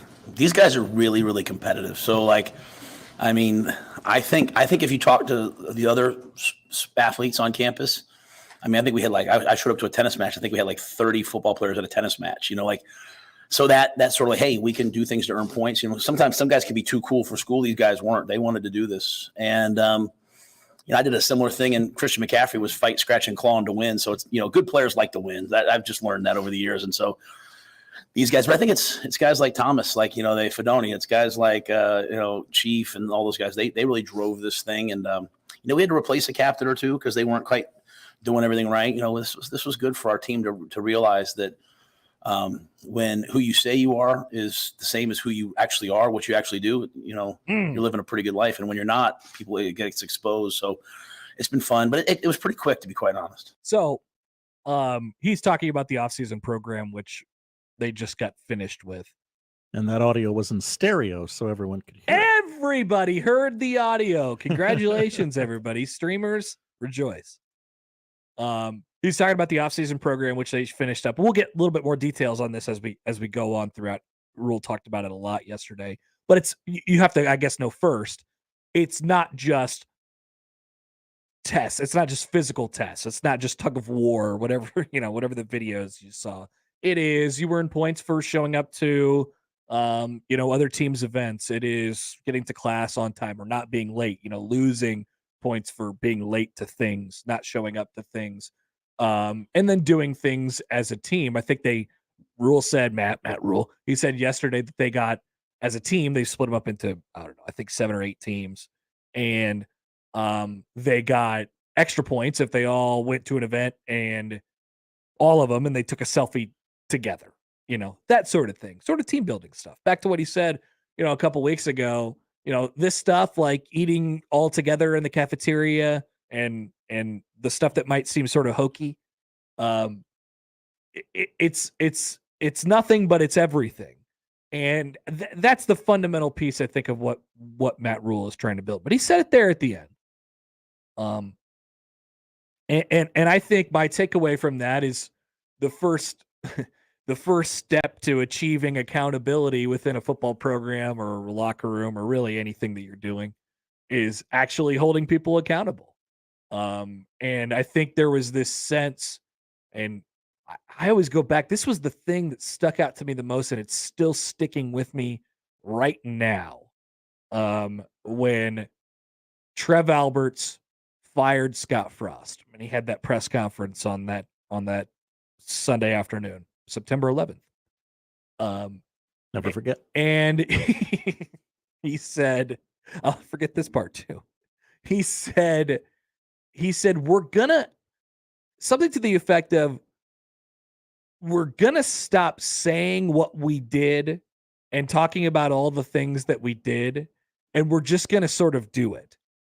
And he knew that was a quality he was looking for in his head coach, a really rounded out program builder, CEO type of guy, before he really embarked on the search at all. When he said that right on the first day of the search. That match is completely in line with what Matt Rule is doing right now. We're not, they could have this staff could have come in here, and I think this is sort of what other staffs have done when they've come in here before, certainly with Scott Frost. But I think Riley had a little bit of it too. There was this sort of, and Riley, I think, is the closest sort of comp, I guess, of previous coaches that you could get with Rule so far. And that's not a that's a compliment, I think, or at least in this part of it. I don't think it works against him in this way. Previous coaching staffs have come in here before, and they've said, wow, look at all these things that we have. This is really great. Why aren't we really, really good? Let's be really, really good. We should be really, really good with all these things that we have and all of the resources surrounding it. And then that's just said. It's said, and there are ultimately you sort of revert back to what you are and what you have been as coaches, and you have to get outside of your comfort zone a little bit. And not all coaches, programs, teachers, players handle that particularly well. What Matt Rule has said, he's had the exact same realization. Wow, look at all this stuff here. I can't believe that hasn't been more successful over the last several years. But the caveat is, we're going to do it. We're going to hold, and I know it's easier said than done, but we're going to hold people accountable to it. And it takes fundamental building at the really, really fundamental level. And it takes holding people accountable. That was clearly one of the things that he saw right away. And it ties into this next clip from Matt Rule. I think it was the first question he was asked yesterday. He was asked, what's the priority in the spring? And he sort of spins off into this thing about, what the issues in the past have been. I mean, he's identifying these core issues from what these teams have been in the past. And I think there's legitimate plans to not just address the problems that have ailed Nebraska before, but that, shouldn't be problems in your football program if you want to have an airtight one. Here's Matt Rule on that.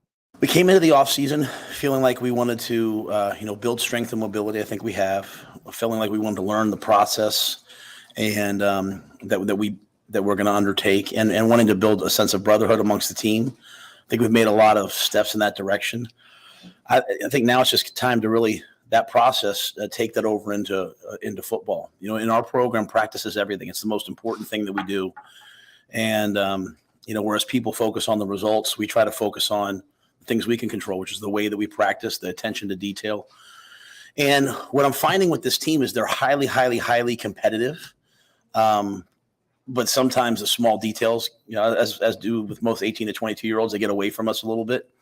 So can we take our sense of competitiveness, our toughness? This is a tough group. Can we take that competitiveness and that toughness and carry it over onto the football field and also add in precision and detail? If we can be really competitive and tough, but also detailed and precise, we have a chance. And so I'm anxious to start that process on the football field with the guys. And then I think it's just for each, our job is to help each player find a way to get on the field and be in the right position. So try to teach those guys as best we can. So there's the field part. Finally, notice we don't talk much about football when we talk to Matt Rule because there hasn't been much football to talk about yet. And that there's a there's a lesson sort of in there too, about what Rule just said and the results based part compared to controlling what you can control. And this is what they can control in the offseason. It's, yeah, they want to win 10 games. Yeah, they want to win 11 games, whatever it might be next year. But you have to do the fundamental things in order to get you there too. But he noticed, as everybody else has, that the team, I mean, what was the thing? It's the same thing that reflects in us as a fan. I love when what comes out of the coach's mouth is the same thing that we notice, whether it's on the field during the game or the same sort of talking points that are out there. Because, it comes off as really transparent, first of all. And I think Rule has a way of talking to people where, he won't try and dumb it down too much for anybody. Like he'll go into the football stuff sometimes. Where some coaches are just like, yeah, I don't know if you guys can understand that. And they won't go there. But, that was oftentimes it has in the past been the case where you'll hear from the coach after the game. He's like, no, I don't know. I just think I saw it a little bit differently than you guys. And not that won't happen here. But what did we all say last year? This team fights. They're tough. I mean, if there's a couple things that are really, really positive that Scott Frost really instilled into this program, it was that. I mean, they had a pretty tough team that fought back a lot of times and was rarely sort of left for dead, rarely packed it in. But you sort of have to identify the problems and how they got there in the first place. And Matt Rule says, well, it's just the little details. What does that mean to you? That's losing 1-score games. I mean, that's the result. The result of that is losing 1-score games. Little details, just little things here and there. And that comes out on the football field on Saturday. That's what the results of it are. But you can see it before you play a football game. You can see it in how you operate on a daily basis within the walls of the locker room, within the walls of the football facility, or how you operate within the community. Just whether it's a corner being cut here and there, it doesn't even have to be as cut and dry as that, but just little things like that. And he seems to have picked that up pretty quickly. And I think that, I'm happy that happened because we can all see that. We can all see that was sort of has been the flaw of this program over the last couple of years. So what that tells me too is, I think my read on how Matt Rule feels about the group is he feels like he has a really, really good ball of clay to work with.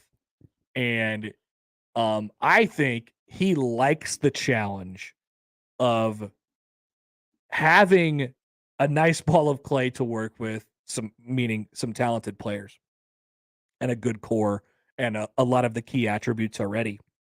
But just zoning in on the one little, the couple little things that get teams over the hump. That's how his teams have played. That's how his teams have always sort of played. It's whether it shows up in making a play here at the end of the game or sacks and turnovers as we've talked about as well, or not making a mistake at the wrong time. I just think he's sort of identified that stuff. And to go back to the original point, I think he has a team that is willing to buy in and is ready to buy into whatever it needs to be. And you have an excited group of 18 to 22-year-olds, or I guess some case like 24-year-olds, I suppose. Those COVID years. Well, I can't stop. 18 to 24-year-olds, and they're willing to buy into sort of whatever it takes to, and not just because they want to make this successful. I think there is a certain amount of pressure in that part that he's tried to relieve a little bit and say, hey man, you've heard me say this a lot over the last couple of weeks and months now, but when Rule talks, notice he's, players come up to him and be like, man, coach, I love what we're doing. I think we're going to win. I think we're going to go to a bowl game this year. I want to go to a bowl game. That's one of the things I want to get accomplished. And he's just like, hang on, let's just do really, really fundamental stuff. Let's get really, really process oriented. And I think he has created a bit of that already.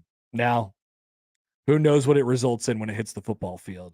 And there's always going to be sort of work to do in that category. But I think you certainly have a group that's pretty ready and willing to buy in, as they have been for the previous other coaches. And the fact of the matter is, you want to look at Nebraska football struggles over the last couple of years. We always get it down to granular details and things that went wrong or things that went right.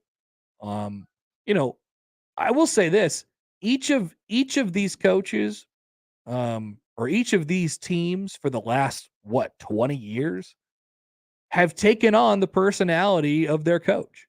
They have become reflections of their coach. And I don't expect that to change this time. I just think you have a better coach. I just think you have a better coach. And like, maybe we make it too difficult to understand sometimes. I think, there's a lot of reasons why, and people always do this with Nebraska. Oh, can Nebraska be successful? Can Nebraska do this and this in this climate, in this environment, in this economy, Josh? Like, people always will do that with Nebraska. And maybe it's as simple as Nebraska hasn't had good enough coaches over the last 20 years. And maybe you're saying to your radio, right? Oh, come on, Happer. Like, obvious take of the decade here. But I don't know. We always think about it in so many different ways, and the external factors that make Nebraska football what it is. I don't think Nebraska teams have had an issue with taking on the personality and being a reflection of the coaches that they employ. I don't. And I think that is going to happen here. And I think as a result, it should lead to pretty good results for Nebraska football. I'll tell you this, pretty detailed results. I would expect this team to be able to maximize. He is meticulous. He is really, really particular about what he wants. And he is hands-on and operating all of it. So maybe you could even expect more of a reflection of the coach this time around. It's not surprising that it's happened so fast. Now, what does that mean in terms of wins? I have no idea. But there's one thing we've learned. It's kind of that. Details are important. Details are important. People forget. Yeah. I just, the identification of the issues, and, that was, I think, pretty key to hear out loud yesterday. Yeah, I kind of noticed that, you like the details just a little bit. And it all is sort of building toward one thing. It's a pretty clear, kind of coherent plan that they're trying to sort of get into. There was a whole bunch more from Matt Rule yesterday. What do you like? I like a lot. I mean, I cut there's up a lot of audio here. Yeah, I cut up a whole bunch of stuff. You want to do the Fedoni thing real quick? Sure. Let's do a second on Thomas Fedoni, who I haven't heard this clip, but this feels not insignificant. He did not play last year.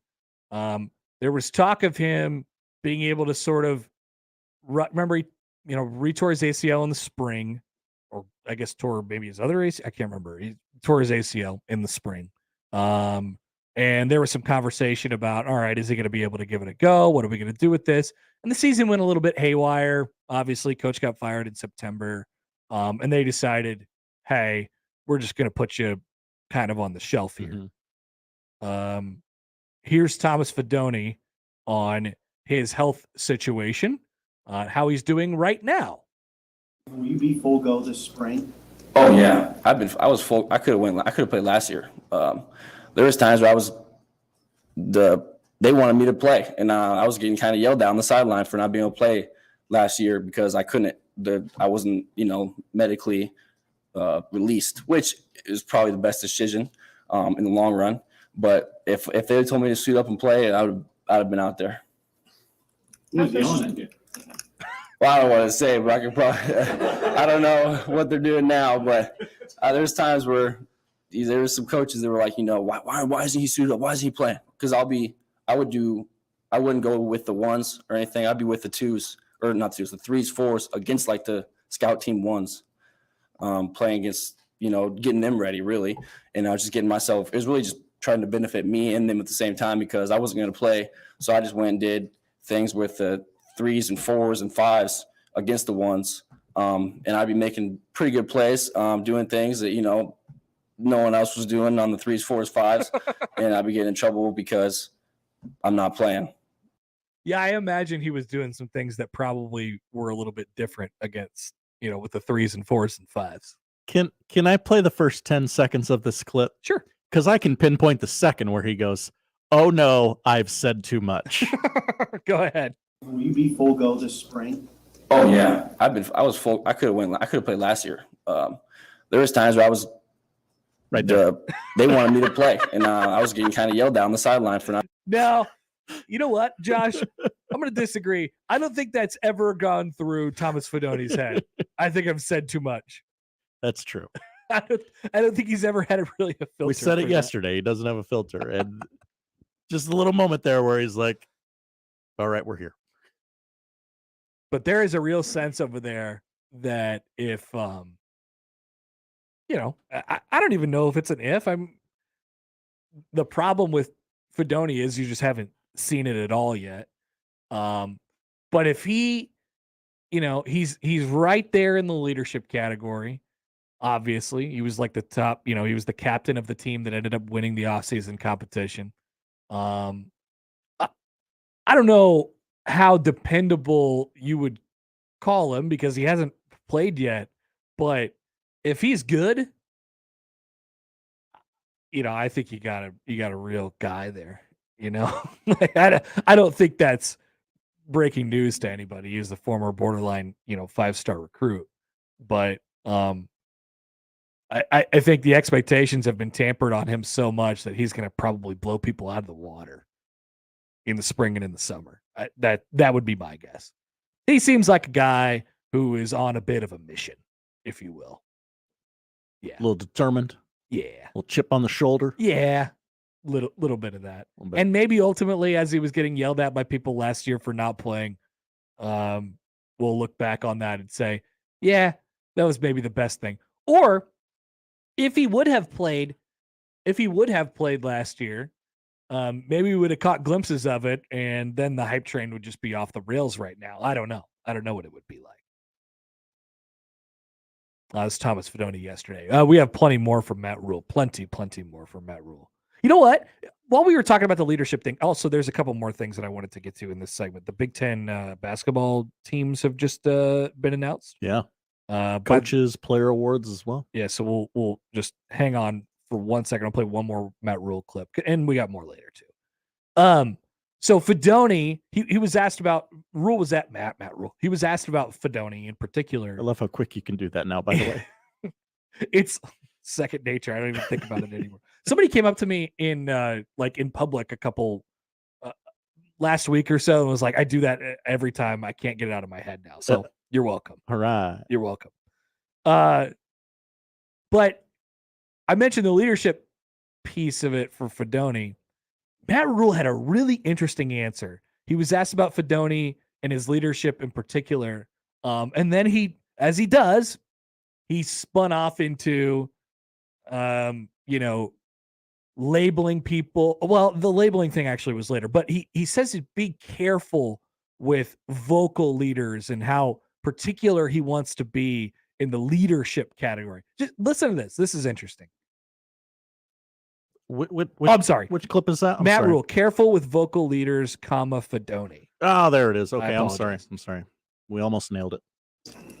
Yeah, I'm really careful, about the vocal thing. What we don't need is a bunch of spokespeople, right? I watched the highlight tape from last year. We put it together, so no knock on anyone else. Our guys put it together. It's all people giving speeches in the locker room.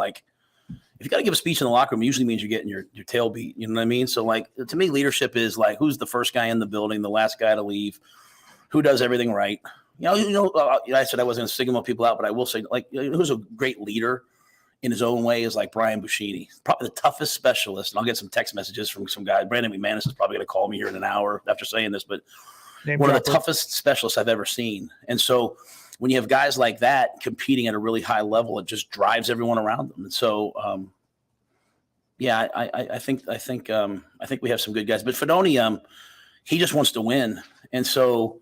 Like the last week, you had to get all your teammates if you got all your teammates to a match and took a picture, you got double points. And trying to get 10 other college students to show up at something at the same time is hard, right? And it seems, what does that mean? Well, I know it means something to the other student athletes to have people there watching them, but I think you got 11 people to the beach volleyball match and took a picture. And so he just finds a way to get it done. He likes to win. He's very competitive. Just think in this program, there's been a lot of wanting to. There's been a lot of wanting to, and there's also been a lot of understanding the results of the past. And I think in a lot of cases, Scott Frost was, burdened by that. And I think he had this idea and image of specific things that the team may have did to get to that point, but not necessarily the core of how those things were done or the reason why those things were done. And he's talking about vocal leadership there, and sometimes if you got a whole bunch of guys up yelling and giving speeches and stuff like that, well, if you need to be motivated, then you're probably, there shouldn't be a whole locker room of guys that need to be motivated. Maybe at specific times, there is. And, I've certainly been part of locker rooms that were like that. Hey, come on, get up. Let's go. Yeah, that's a part of leadership too. But in those moments, you often saw Nebraska crumble. You often have seen Nebraska crumble in those moments. Whether it's the emotion gets too much of them, whether it's the pressure of everything else is just bearing down on them. I think the message from Rule is, no, we have to understand all this going into it, so we're prepared for this situation, and we don't need all these speeches, and we don't need to make the moment bigger than it is. Every moment is big. Every moment is every moment, right? Everything is everything. And I think that's the kind of program he's sort of trying to run. And how that ultimately plays itself out, how that ultimately manifests itself, that's going to, dictate what Nebraska is like as a football program and how many games they win and all that stuff. I weirdly like the point system a whole heck of a lot. Yeah. I think it's a good motivator. These are theoretically the most competitive guys you've ever met in your life, and just have them competing in everything possible, even how big a team player you are is, what's funny? Is cool. I don't even know if Matt Rule looks at it that way. Like, I think he's obviously they're trying to, they're trying to win and they're trying to be competitive. But I think Matt Rule sort of looks at this as a device to get players to go out of their comfort zone a little bit, and get outside of their cliques and put them with people who they're not normally with, or put them in team. Yeah. Putting them in buildings that they're not usually in. Yeah. Build a team, right? A complete team. Not just this is this and this is this, and then it all comes together on game day. Now, I better be working as one big machine on game day, And I think that's been a thing with Nebraska football for a long time. So it's a two-pronged sort of approach. Maybe there's more prongs than that. A couple more things before we take a break here. We'll hear back from Rule later, Matt. First of all, Josh, you pointed out on Twitter, and I noticed it at the press conference yesterday too. Okay, so this was at the press conference. It's not a new development. Okay, I believe Matt Rule has pink eye. He's got something going on. Once again, the lazy media. Nobody asked him, "Hey, you okay?" There was something going on with his left eye yesterday. It seems to have worsened today. Yeah, the basketball team took a photo. Matt Rule visited the basketball team and hyped them up, and they sent out some pictures, and Matt Rule's left eye is not okay. Get the man some eye drops, or I don't know what's going on, but I'm worried about him. Maybe he's got to wear some goggles or something. He shouldn't be shaking hands. Yeah, as he said, I don't know what's going on. He's at the basketball practice. Not to speculate about one man's health, but where he will find he's at the basketball practice, shaking hands and meeting everybody. It looks like Marcus Satterfield is there too. But second team all Big Ten basketball player Derek Walker. I didn't think they'd do it. Great honor. Seriously. I mean, I think people will look at that from around the conference and they'll say, man, Derek Walker, is he better than this big and this big and this?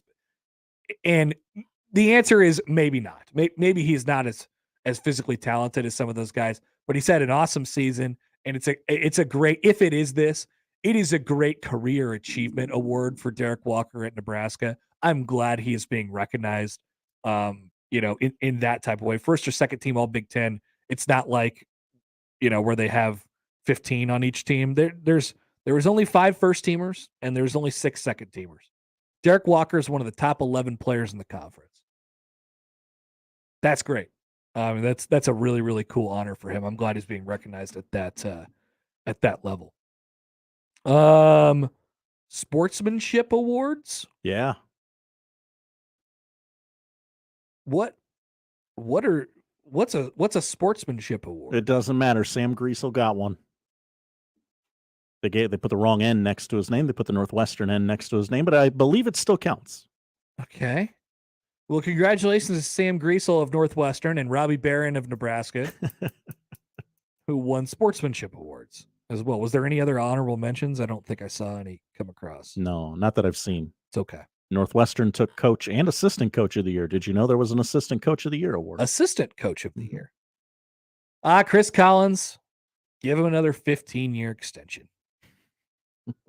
Keep him around. Walker's second team all conference by the coaches, not by the media. Stupid media. Ugh. Once again. Typical. All right. Anything on that? I like talking about that stuff. I think it's important. I think you'll find that it's important with Rule. There's more to come on that one a little bit later, just some other sort of various items. But I think it's pretty big picture stuff.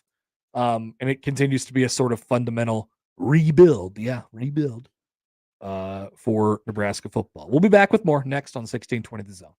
Live from the Host Coffee Studio, this is 1620 The Zone. Peerless Energy Systems is Nebraska and Iowa's locally owned and operated authorized solar air compressor distributor. Peerless Energy Systems provides products and solutions for compressed air systems, helping companies in manufacturing, food processing, transportation, auto body repair, car dealers, and more. Driving industry efficiency through service, support, and relationships, let Peerless Energy Systems help you increase efficiency with your compressed air systems today. PeerlessEnergy.com. What was it some famous football coach once said? Attitude isn't just one thing, it's the only thing. Here's an opportunity where your positive attitude can take your career to amazing places. Places like McCarthy's 1 Hour Heating and Air and Benjamin Franklin Plumbing. Along with being a fantastic place to work, the benefits are top shelf and they'll even train the right individual. Click the career tab at McCarthy's1hour.com. McCarthy's 1 Hour Heating and Air and Benjamin Franklin Plumbing. Equal opportunity employer. Hey y'all, this is your girl Cheryl Underwood, and I want to tell you something. My digestive system used to make me feel sluggish, but those days are over. Now I feel great. That's because I increased my fiber intake with the Metamucil 2-week challenge, and I'm still hooked. I just took Metamucil every day for 14 days, and it's really that easy. Metamucil traps and removes the waste that weighs you down, so you feel lighter and more energetic. Now I never want to go back to that heavy feeling. Are you ready for the Metamucil 2-week challenge? For a coupon and daily support, sign up at Metamucil.com today. Woodhouse brings you the experts and insight to keep your vehicle road ready. From regular maintenance to larger issues, our team of service advisors and brand certified techs have the solutions to get you and your vehicle back on the road. Plus, you can enjoy convenience of scheduling online, amenities like pickup and delivery, and for quick fixes, comfortable lounges within our dealerships. Bringing you more every time since 1975. Service with Woodhouse. Hi, this is Doug Nodgard with Equitable Bank. Great service never goes out of style. When the digital age dawned, many said computers would be able to handle many of the interactions that used to take a person. Boy, were they wrong. How many times have you called your bank and gotten a recording to press 1 or 2? Not at Equitable. Not only does Equitable answer your call on the first ring, it's answered by a human being. That's because Equitable Bank values its customers. Equitable Bank, we take banking personally. Member FDIC. Attention sales professionals. NRG Media is looking for an accomplished business-to-business salesperson who wants to take their success and skills to a new level. Is this you? Our account executives work with local businesses to create marketing plans to help them get more customers. On air, digital, on-site, audio, video, it's all part of what you can sell. A sales career with NRG lets you make a real difference. Get more info and apply online at nrgmedia.com. NRG Media is an equal opportunity employer.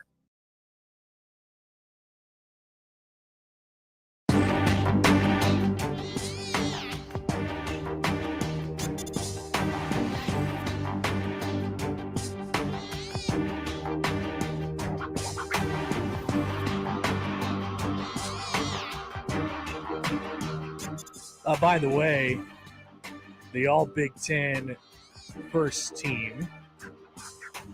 Keisei Tominaga. No. Oh. No. Just hoping to move some more units of water.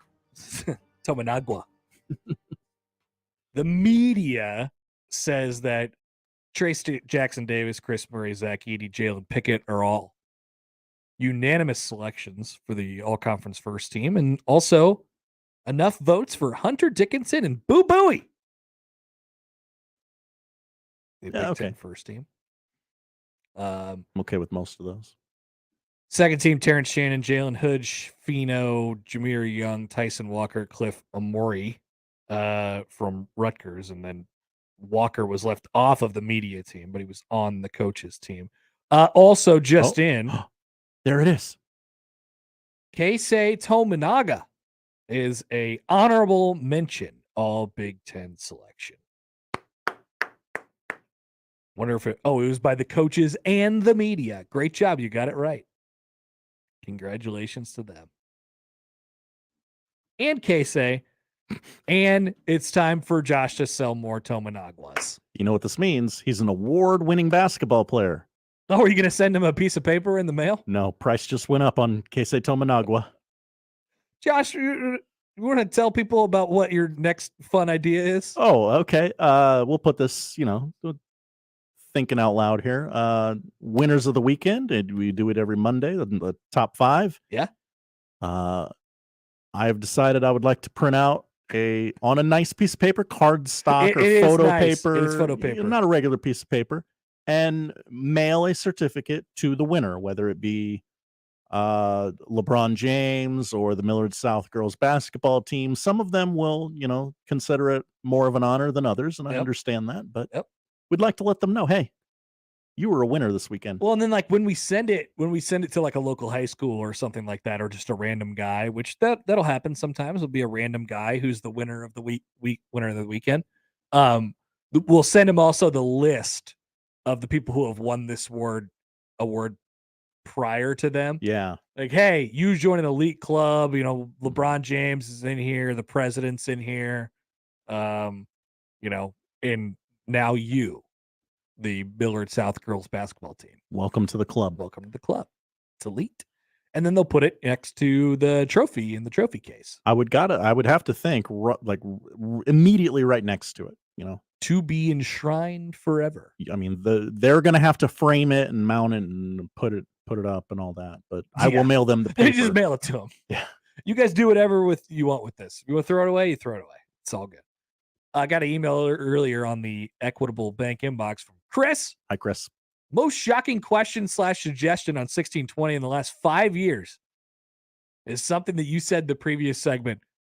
Quote, maybe Nebraska just hasn't had good enough coaches. LOL.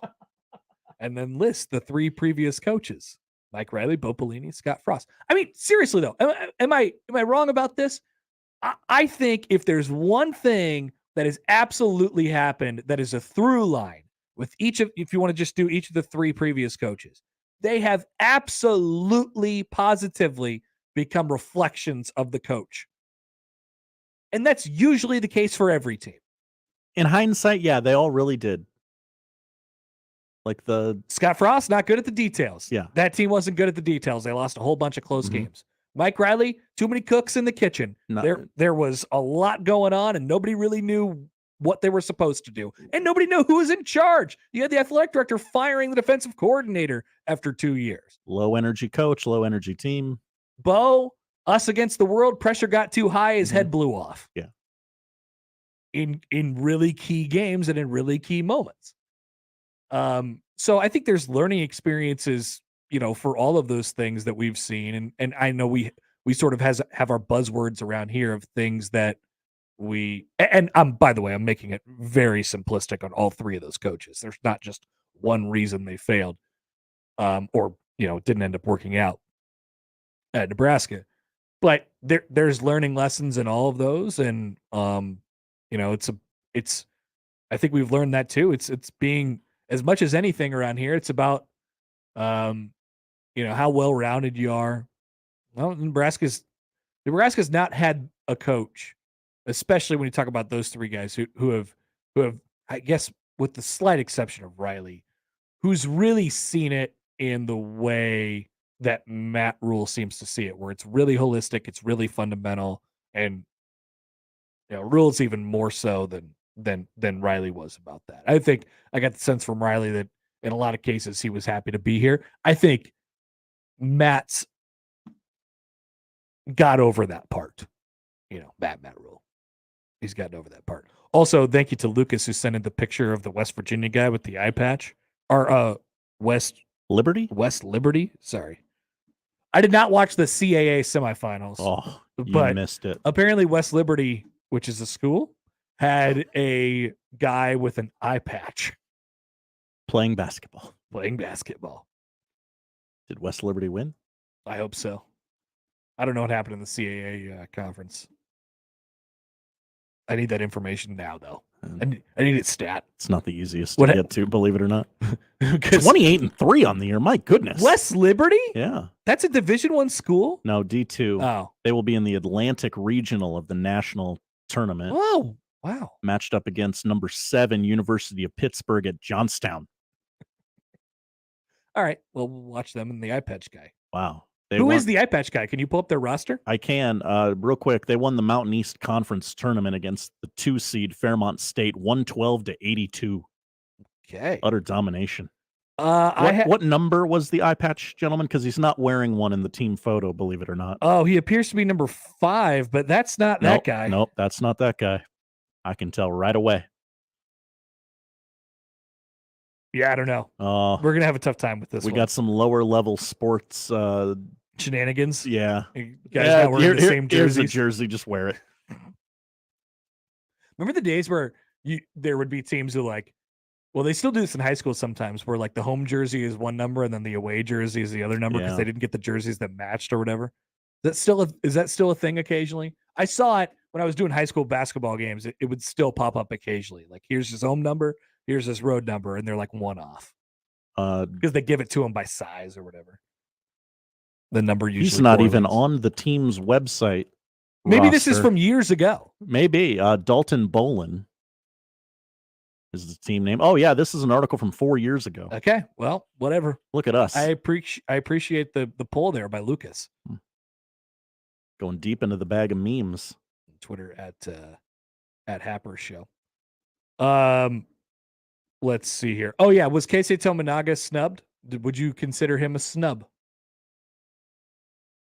I mean, the audience probably would. Maybe. I don't know. Poll question? I feel like I know how that's coming back. If you want to reward Nebraska for the season that they just had, and I think that's kind of what it is a little bit, Walker is a good pick. And it's not just like I said, it's not just a career achievement award. It is, hey, if you're playing Nebraska and you shut down Derek Walker, you're probably going to have a pretty good chance. But it's so hard because he's so versatile. He does so many different things with basketball in his hands. Without it, makes plays for other people. So I'm cool with it. Where do we think Fred Hoiberg finished in Coach of the Year voting? Yeah, that's interesting because you can tell he did a really good job, but he still finished bottom 4. there were some people around here who were, saying, "Hey, Fred Hoiberg, watch out. He's got my coach of the year vote." I mean, I guess it was just Count Pavelka. Did you see his tweet? His tweet after the game was like, "Sorry, coach, I already sent in my coach of the year vote, but if I could take it back now, it's you." Love that guy. Yeah, just an absolute treasure.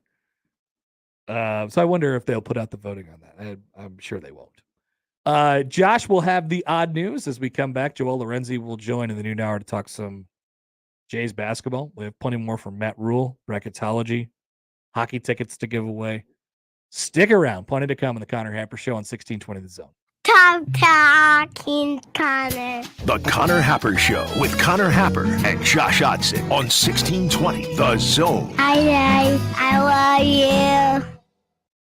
Previously on Unsportsmanlike Conduct. Oh, wow. Nice. Great sport you got there, Nick. It's rough. There's a lot of blood money in F1. Yeah. Yeah, Nick loves getting on his high horse about other leagues, but then he's like, also tune in this weekend. We're going to behead somebody live before the race. This sport makes Goodell and the NFL look like super clean. Oh, absolutely. I love the NFL. Yeah. No issues with the NFL. No. Not compared to Formula One, at least. Unsportsmanlike Conduct with John Bishop and Josh Peterson. Weekdays 2 to 6 on 1620 The Zone.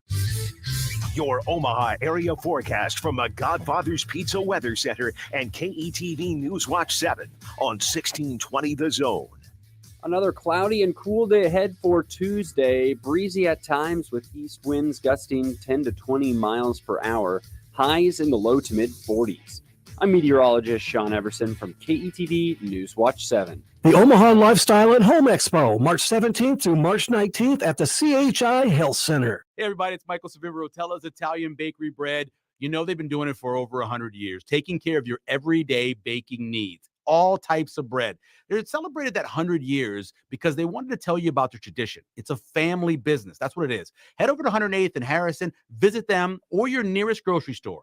Again, 100 years serving the community with high-quality bread products. Hot dog buns, hamburger buns, brat buns, whatever it is, check it out now. Rotella's Italian Bread, over 100 years of tradition. Dust. It's in the living room, the bedroom, and the bathroom. It's also in your lungs. Let's fix that, shall we? Duck Defense Midwest offers a comprehensive system that cleans, disinfects, filters, and purifies the air. They'll make your home healthier and improve the life of your HVAC system. So improve the health of your home and everyone in it. Go to cleanairradio.com right now for a special air duct cleaning offer for Zone listeners. cleanairradio.com. Car repair is car repair. Most places you go can change your oil or fix your brakes. The difference is the experience you'll get at Omaha Car Care. We're part of the community. We were born here, and we believe that our relationship with you should be built to last. We're going to consult you, not sell you. We're going to give you a free loaner car. We're going to treat you like a valued friend that we want to continue to see in the years to come. I'm Rick Betker, owner of Omaha Car Care, and we'll be along for the ride. Ray Magliozzi here for eBay Motors. Okay, easy now. You're teaching your kid how to parallel park. Ouch! Turns out he likes to do it by feel. Don't worry, eBay Motors has bumpers, trunk lids, license plate holders, and headlights. They've got lots of headlights. When you need parts, get it right the first time with eBay Guaranteed Fit. When you see the check, you know that part's going to fit. eBay Motors. Let's ride. Eligible items only. Exclusions apply. Your 17th ranked Omaha Maverick hockey team hosts the NCHC playoffs for the first time since the opening of Baxter Arena. The Mavs take on the North Dakota Fighting Hawks this Friday and Saturday with a trip to the Frozen Face-Off on the line.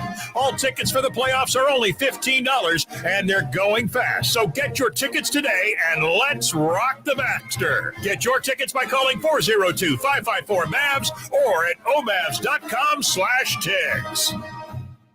My friend and I are taking a trip to Mexico this year, but neither of us speak Spanish. So we downloaded Babbel and started learning Spanish fast. Want to start getting conversational in another language in as little as 3 weeks? Babbel's quick 10-minute lessons were designed by language experts to be the most efficient and effective way to learn a new language. ¿Cómo te llamas? ¿Cómo te llamas? Babbel, language for life. Celebrating 10 million subscriptions sold. Now try Babbel for free at Babbel.com. That's Babbel.com. From basketball to volleyball, baseball to softball, soccer, tennis, and so much more, the Creighton sports season is packed with action. The 1620 The Jays podcast, presented by Barry Law, covers it all. Each week, we visit with Blue Jay athletes and coaches to hear their stories and document their climb through the Big East Conference. The 1620 The Jays podcast drops each Friday morning, and it's found at 1620thezone.com and all major podcast platforms. Just search 1620 The Jays. Covering all things Creighton Blue Jays, it's the 1620 The Jays podcast, presented by Barry Law from 1620 The Zone. And now we've reached the point in the show where Josh Odson reads the peculiar, the bizarre, the comical, the odd news with Odd Son. Odd news, Odd Son. See what we did there? The odd news with Oddson.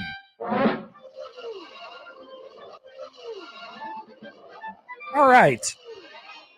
For those of you curious about what that what the noise was at the end of our previous segment, what was that child saying?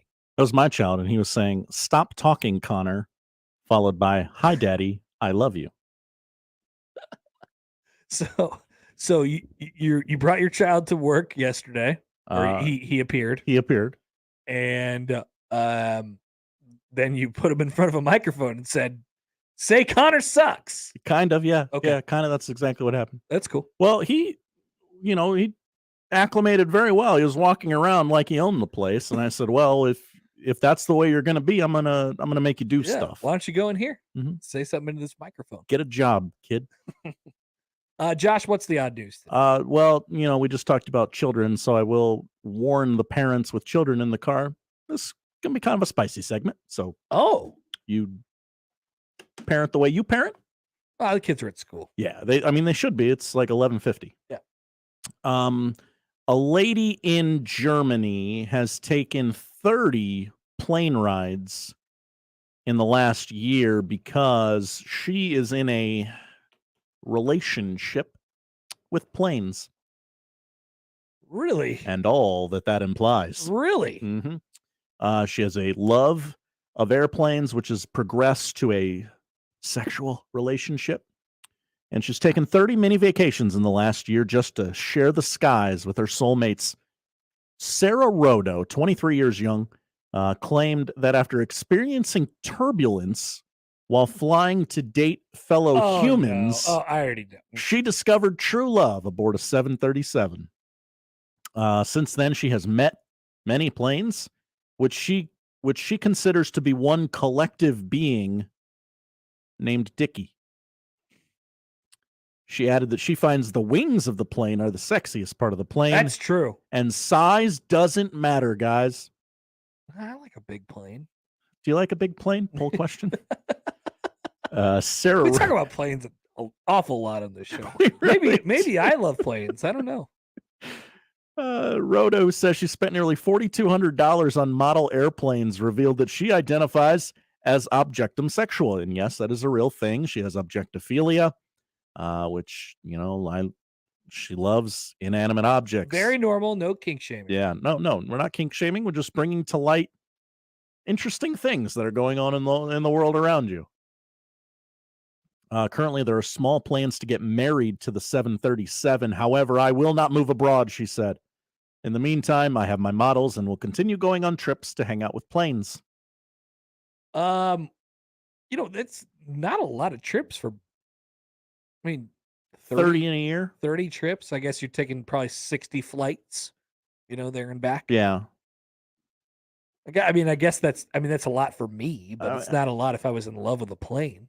How often do people in long distance relationships see each other? Yeah, probably a lot. Yeah.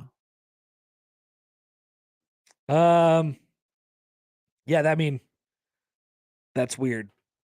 Oh, definitely. It's definitely weird. Definitely odd. Remember, it's the odd news. I don't know how you discover these things. And if you thought that was it, like, okay, one spicy story. No, this next one's pretty spicy too. The third one isn't. So this is the last one. All right. A Brazilian church service took a turn after two frisky pooches decided to go at it on the altar in the middle of the priest's sermon. A video of the sacrilegious sex sesh is currently blowing up on Instagram, this article says. The scandalous scene occurred on February 16th when Father Pierre Mauricio, great name, was presiding over a service at the Church of Santa Rita in the, I'm not going to butcher the beautiful Brazilian language. In the video, the minister is seen giving a sermon at an altar while two stray pups frolic about on stage. Little did the priest know that his talk was about to be interrupted by the dogs. Mauricio starts speaking on the role of the church during Carnival when suddenly, as if on cue, one of the canines mounts his companion. Hey, Josh, what's your reaction when you see this? Because everybody, I mean, not specifically this, but when you see the act that you're describing, when you see two dogs, you know, because it happens quite a bit. I tend to look away. Like, oh, I don't, no, thank you. Yeah, I sort of laugh. Yeah, I'll do a little, and then I'll like, yeah. So what's going on over here? But then if you're the owner of the dog, you're like, get out of here. Stop, stop doing that. How do you think the dogs feel that we're laughing at them while they're being intimate? Oh, I don't think they care. Gotta have it now. Okay. All right. Mauricio put his face in his palm as he comments on the wild scene transpiring before him. They haven't been baptized yet. It's not possible, the man of God quips, causing churchgoers to chuckle. What's going on? Oh my God, beloved Jesus, he said. He then chastises the animals over their carnal congregation, saying, my children, you can't do that here. Go to the woods. And did they? It's a really, really good, like, you know, sometimes you get the pastor who thinks he's a stand-up comedian. Yeah. That's the best joke. case scenario, though, right? Off you go. God compels you to. Pierre later posted a selfie in which he could be seen holding the two furry church crashers under his arm. Man. Yeah. So I think everyone like, hey, you know, no harm, no foul here. Seems like it. How'd they get into the church? Is this an outdoor church? No, seemed like an indoor church, but yeah, how'd they get in? That's a good question. Let those dogs in. Article does not address that. Maybe it's the priest who was like, yeah, come, you know. Yeah, this house is for everyone. Come on in, guys. Yeah. Finally, we end in the science community. Oh, for our final story. Keanu Reeves has played many roles, such as John Wick and Neo. Neo is a character from the 1990s film The Matrix. The Matrix, Connor. Yes. And now he's also Bacteria. Scientists in Germany, again, Germany, discovered an effective fungus-killing compound that was so deadly, they named it Keanumycins, after the actor. The lipopeptides kill so efficiently that we name them after Keanu Reeves because he, too, is extremely deadly in his role, study co-author Sebastian Gotz, a researcher with Germany's, oh man, I was taking some German in high school, Leibniz Institute for Natural Product Research and Infection Biology, said in a statement. Reeves, 58 years young, was answering questions from fans on a Reddit Ask Me Anything when someone asked him about the Keanu fungicide. The question was posed, researchers from Germany found a compound naturally produced by some type of bacteria that is so effective at killing fungi, they named it after you. What are your thoughts? He responded with gratitude for the scientists, saying it was cool and surreal. They should have called it John Wick, he said, but that's pretty cool. Very surreal for me. But thanks, scientist people. Good luck and thank you for helping us, Reeves wrote in response. Bunch of nerds. Yeah. Kind of like, oh, okay. Don't want to look like a jerk here, but thank you. Thank you. I think that's what I'd be doing. I think that's what I'd be doing if I was allowed to name stuff like that. Just name it really weird stuff. Name it after pop culture icons. Make it as funny as possible. Mm-hmm. Then all of a sudden becomes huge. And we're what are they called? Keanumycins. Keanumycins. Everybody's got to take your Keanumycins. It's the only way you're gonna get noticed is if you name your thing after Keanu Reeves. Yeah, I mean, it's definitely a good start. Right? These scientists need coverage for their discoveries, right? What's Keanu been doing lately? He's got John Wick 4 coming out later this month. Oh, I bet. Had the premiere last night. It's apparently very good, John Wick fans. So very excited right here, this guy. Surprise you to know that I have seen no John Wick movies. Oh, you should. Somebody who loves dogs the way you do, you should watch at least the first John Wick. There's dogs in John Wick? Well, yeah, this whole thing with John Wick started because someone took his dog. I had no idea that was the basis of the movie. Yeah. I haven't seen a Keanu Reeves movie since. Let's play this game. Oh yeah, I've seen all these. Let's see. Even that terrible fourth Matrix movie. We're just going back. garbage. We're into the previous decade. Well, I guess the decade before last now. Haven't seen a Keanu movie since Hardball. 2001. The hell's wrong with you? I don't know. That movie was great though. Oh yeah, absolutely. And I've seen Keanu, but I haven't seen a Keanu movie since then. Wow. 2001. 2001. 22 years. Great movie though. That's right. Hardball came out I love it when you call me Big Papa. Yeah. Hardball. Well, I'm going to look this up, the exact date.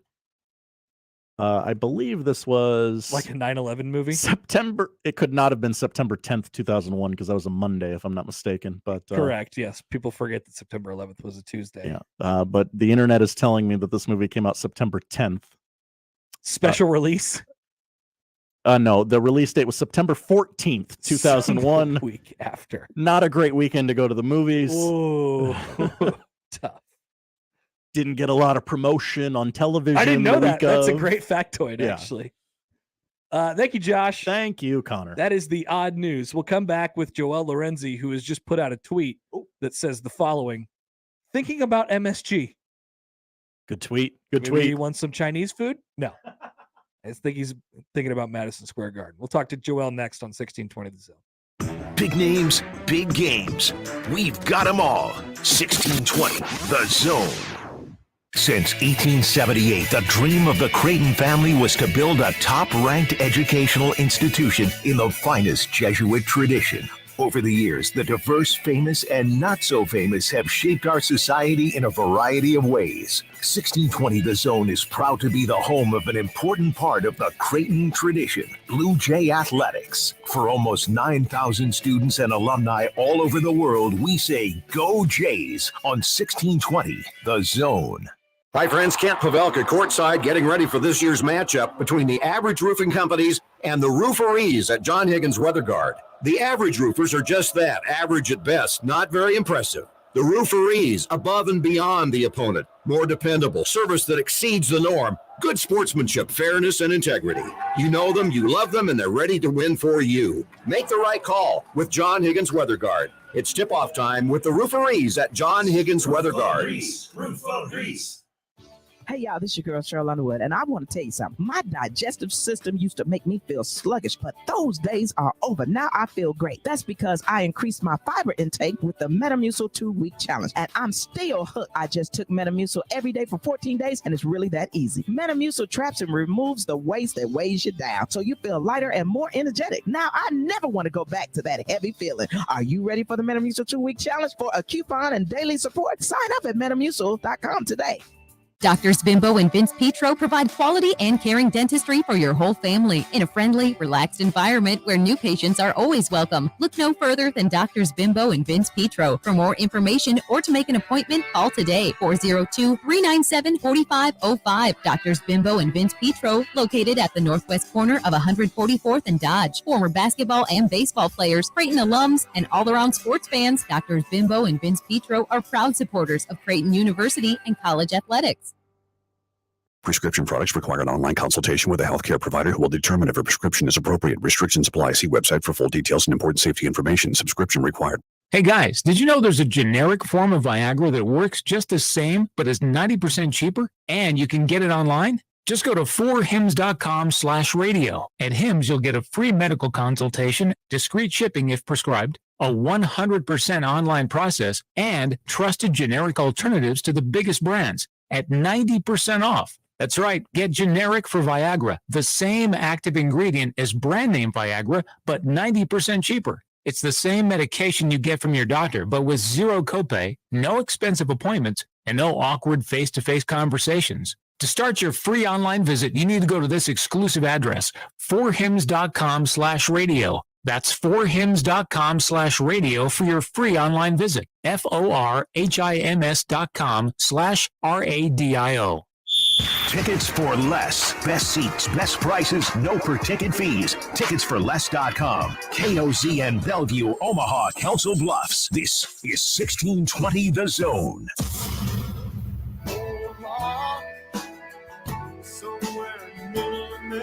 Joel Lorenzi, Omaha World Herald, on the Connor Happer Show on 1620 The Zone. Oh, look at that. Now we're talking.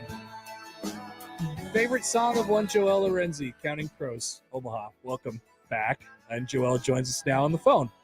What do you think, Joel? What an intro. Oh my gosh. Y'all played my favorite song. Y'all had the whole voice, Joel Lorenzi. Hey, that was tough. I like that. First big voice guy experience. Yeah, it always sounds different when it comes from the big voice guy. Yes, sir. Okay, you just did a tweet that says thinking about MSG. You're gonna love this. Whenever I assume you're flying out today, tomorrow, something like that. I imagine this is going to be basketball heaven for you for this weekend. Oh yeah, it was so crazy being there because this will be my second time being there. But the first time there wasn't any basketball being played. So when I went for media day, it was just so crazy seeing. Like just being in that building, knowing what happens in that building. And so to be there, I hope the media seats are good this year. I don't know. I haven't been so fortunate in a lot of gyms. But if these are great seats, I mean, frankly, I'll just be happy to be in the building. But, man, I think I'm just going to go. I mean, obviously Creighton doesn't play till Thursday. I'm getting there tomorrow morning. Got a 6 a.m. flight. I might just stay there all day just because. I would do the same thing. And honestly, it's amazing. And every time Creighton plays the Big East, every year, I think this, because there's still that old school, buzz of the Big East tournament, but Creighton's there. And it always feels like I don't know if weird is the right way to describe it, but it's always sort of amazing to think about all the history that's gone on in that tournament and how Creighton sort of gets to be a part of it. I think you'll love that piece of it.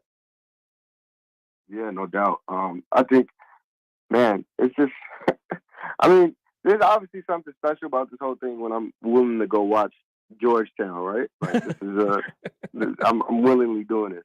Hey, do you like the side? I was talking about this yesterday. I think it ended up pretty advantageous for a draw for Creighton. Obviously, Villanova is tough, assuming you get them in your first game on Thursday. But you're not on the same side as UConn. You're not on the same side as Marquette. Now you still got to deal with some tough teams on your side of the bracket. But I don't know if you're giving me the choice of Villanova and Xavier compared to the other two. I think I like where Creighton ended up. Yeah, I can see that, especially now Xavier. I think even though Xavier's mostly taking care of business without Fremantle, Fremantle for sure being done for the season now is definitely a blow. Because I know they wanted to incorporate him again. And so, yeah, like Villanova, obviously that's what they got to get past. But you look past that, and I think they were lucky to be on the side of the bracket, like you said, because I think like a lot of people aren't picking Marquette. Like I was on Damon Bennett's show earlier, and I said UConn could probably win. But on a podcast over the weekend, I said I really like Marquette because I think if there's any team that can, win in a neutral or road setting, I think Marquette's proven that quite a bit. And so obviously, assuming they play UConn, they'll be challenged because they don't really match up well with UConn. But I think that's probably the best team. I mean, obviously they didn't finish first for no reason. So yeah, you're right. The two scariest teams, I think, obviously, even though people are very frightened by Villanova, the two scariest teams are on the other side. It's funny how it's ended up with UConn. If we could spend a second on them, I mean, they've now won 5 games in a row ever since they lost to Creighton back on February 11th. They've largely taken care of business throughout the month of February, with the exception of that Creighton game. They hit the skid, in early to mid January. But I feel like we don't think that much differently of UConn, even though, I mean, they're number 4 on KenPom. They're 24-7, and their conference record at 13-7. It's not as good as some of the other teams in the league, and they come in as the 5 seed. they're somehow like underrated coming into this tournament, even though they might have the best resume out of anybody here. Yeah, and you know what it is. You mentioned it. Their league record. I think. I mean, hell, during that skid they had, a lot of people jumped ship on them, and it was clear to see. Like, obviously, their deficiencies were glaring then, and you know, they went through their growing pains because you know, their success really came early. I mean, when people got on the hype train, like they were smashed at Alabama early in Portland, like they looked really good early, and obviously they had to come down at some point, right? And it just happened to be in league play, so people fell off their train. But they were always a good team. I mean, you could see with the way they played Creighton both times, and you know, I think that goes beyond just how they match up with them. I think UConn has always been a good team, you know, with physicality and depth and shooting on their best days. And they got the names. I mean, they got Nogo, they got Hawkins, who has emerged as their most important player in plenty of games. So they got the personnel to make some noise. So I always thought that UConn was a good team. Do you think it sets up? I mean, given what you've seen this year, and we've talked about their bench and the issues with it pretty consistently down the stretch here, do you think Creighton's set up to win 3 games in 3 days? Or that I don't think that favors them as much as a team maybe like UConn, but you're not going to play a team like that 3 days in a row. Like as far as the setup, playing 3 games in 3 days, it's really, really unique. You don't even get that in the NCAA tournament. How do you think Creighton handles that with their short bench and the amount of pressure and weight they put on their starters' shoulders? Yeah, no, it doesn't favor them at all. And that's why I probably I'd lean against picking them in the Big East tournament. Really, I don't think the Big East tournament matters for them. I mean, if they win a game or two, cool. I can still see them in the championship, but I don't know if I can see them winning 3 games. And really, it shouldn't matter. Like, obviously, you probably want that, but the big deal is the actual tournament. I mean, that's what's going to define this season, really, in reality. I think if this team won the Big East championship and lost in the first round, people would be moaning and groaning. Like, you want the success in the NCAA tournament. And so they got bigger things ahead past MSG, man. And I'm not sure the MSG field is set up, like you mentioned, favors them. So it's like, not they should throw their arms up, but I don't think people should be too worried about the result. As long as they don't lose to Villanova first round, that's what you don't want to do. So even I was thinking about this the other day too. Even if they had the regular season that people sort of envisioned for them, and maybe they won the Big East title in the regular season, it was always going to come down to tournament success for this team, right? Because that's what we talked about at the beginning of the year.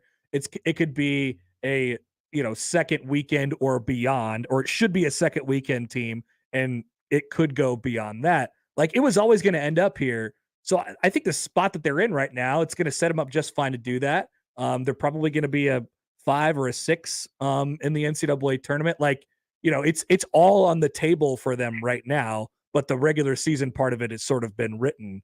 And I don't know that it has that much of effect on the final story of what this season's going to be for Creighton. Yeah, I think most people have moved on past the regular season. What happened, the 6-game skid will be immortalized, but they've kind of moved past it. It's just part of the history of this team now. Like, it's that blemish, but I think people know there's an asterisk there. Like, at least the reasonable people know. Like, there's an asterisk there. Yep. They're obviously 6 games is 6 games, but 3 of those were without their best player. And it probably wouldn't have unfolded like that, and we'd probably be talking about this team a lot differently. But I think that feels like it was eons ago, man. Like, we're so far removed from even who that team was back then. And we've seen probably 2 different versions of the team since then. This team has evolved so much and given people different shades of them. And so now, like, you're right. I think we're well past that. The real, the finish is what's going to tell people what to remember about this team. I like them. I've been saying this at various points all year too, Joel. I just like them a little bit better with a chip on their shoulder. I don't think it was a bad thing to go through that in December. I don't think it was a bad thing to lose to Villanova and Marquette back to back, a week or so ago. Obviously, they finished off the regular season, with pretty easily there. But as they go into the NCAA tournament, they were a team that a lot of people were picking to the Final Four at the beginning of the year, and now it's probably not as much noise as there was, but they still have all those things. And the thing that won them that game in the NCAA tournament last year was the thing that they're going to need to do it again this year. Like I like this group with a little bit of an edge to them, and nobody believing him. I shouldn't say nobody believing him, but kind of that sort of idea going into the first weekend in March. Sure, yeah. I think there were things to learn from, the pair of losses.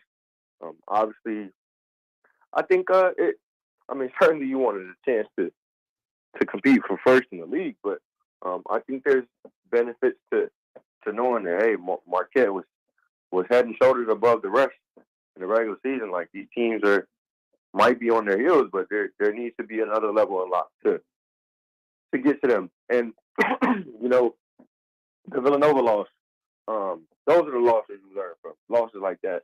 And obviously it came in a really abnormal way. I mean, Eric Dixon dropping 31, that probably won't ever happen again.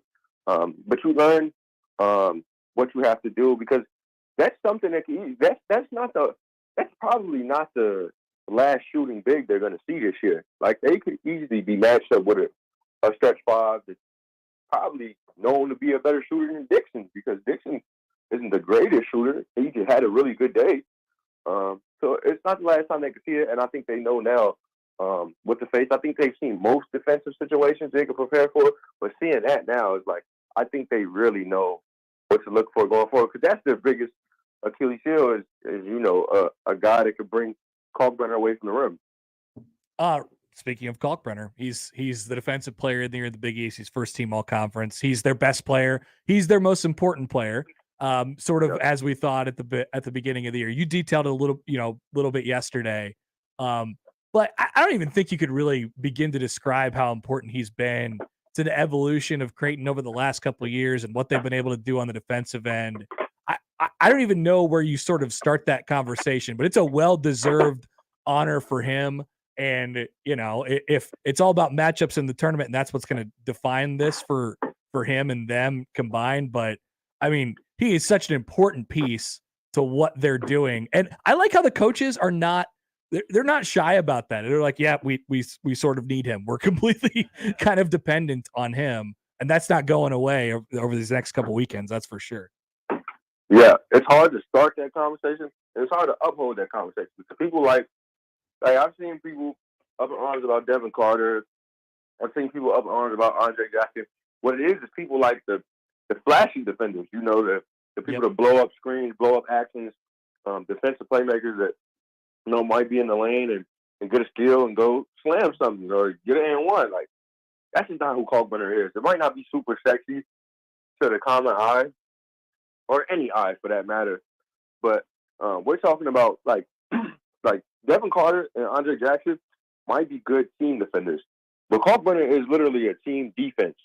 We're talking about a guy who, has lifted a program for years that's known as offensive juggernaut into a top 10 defense, and that's only because of him.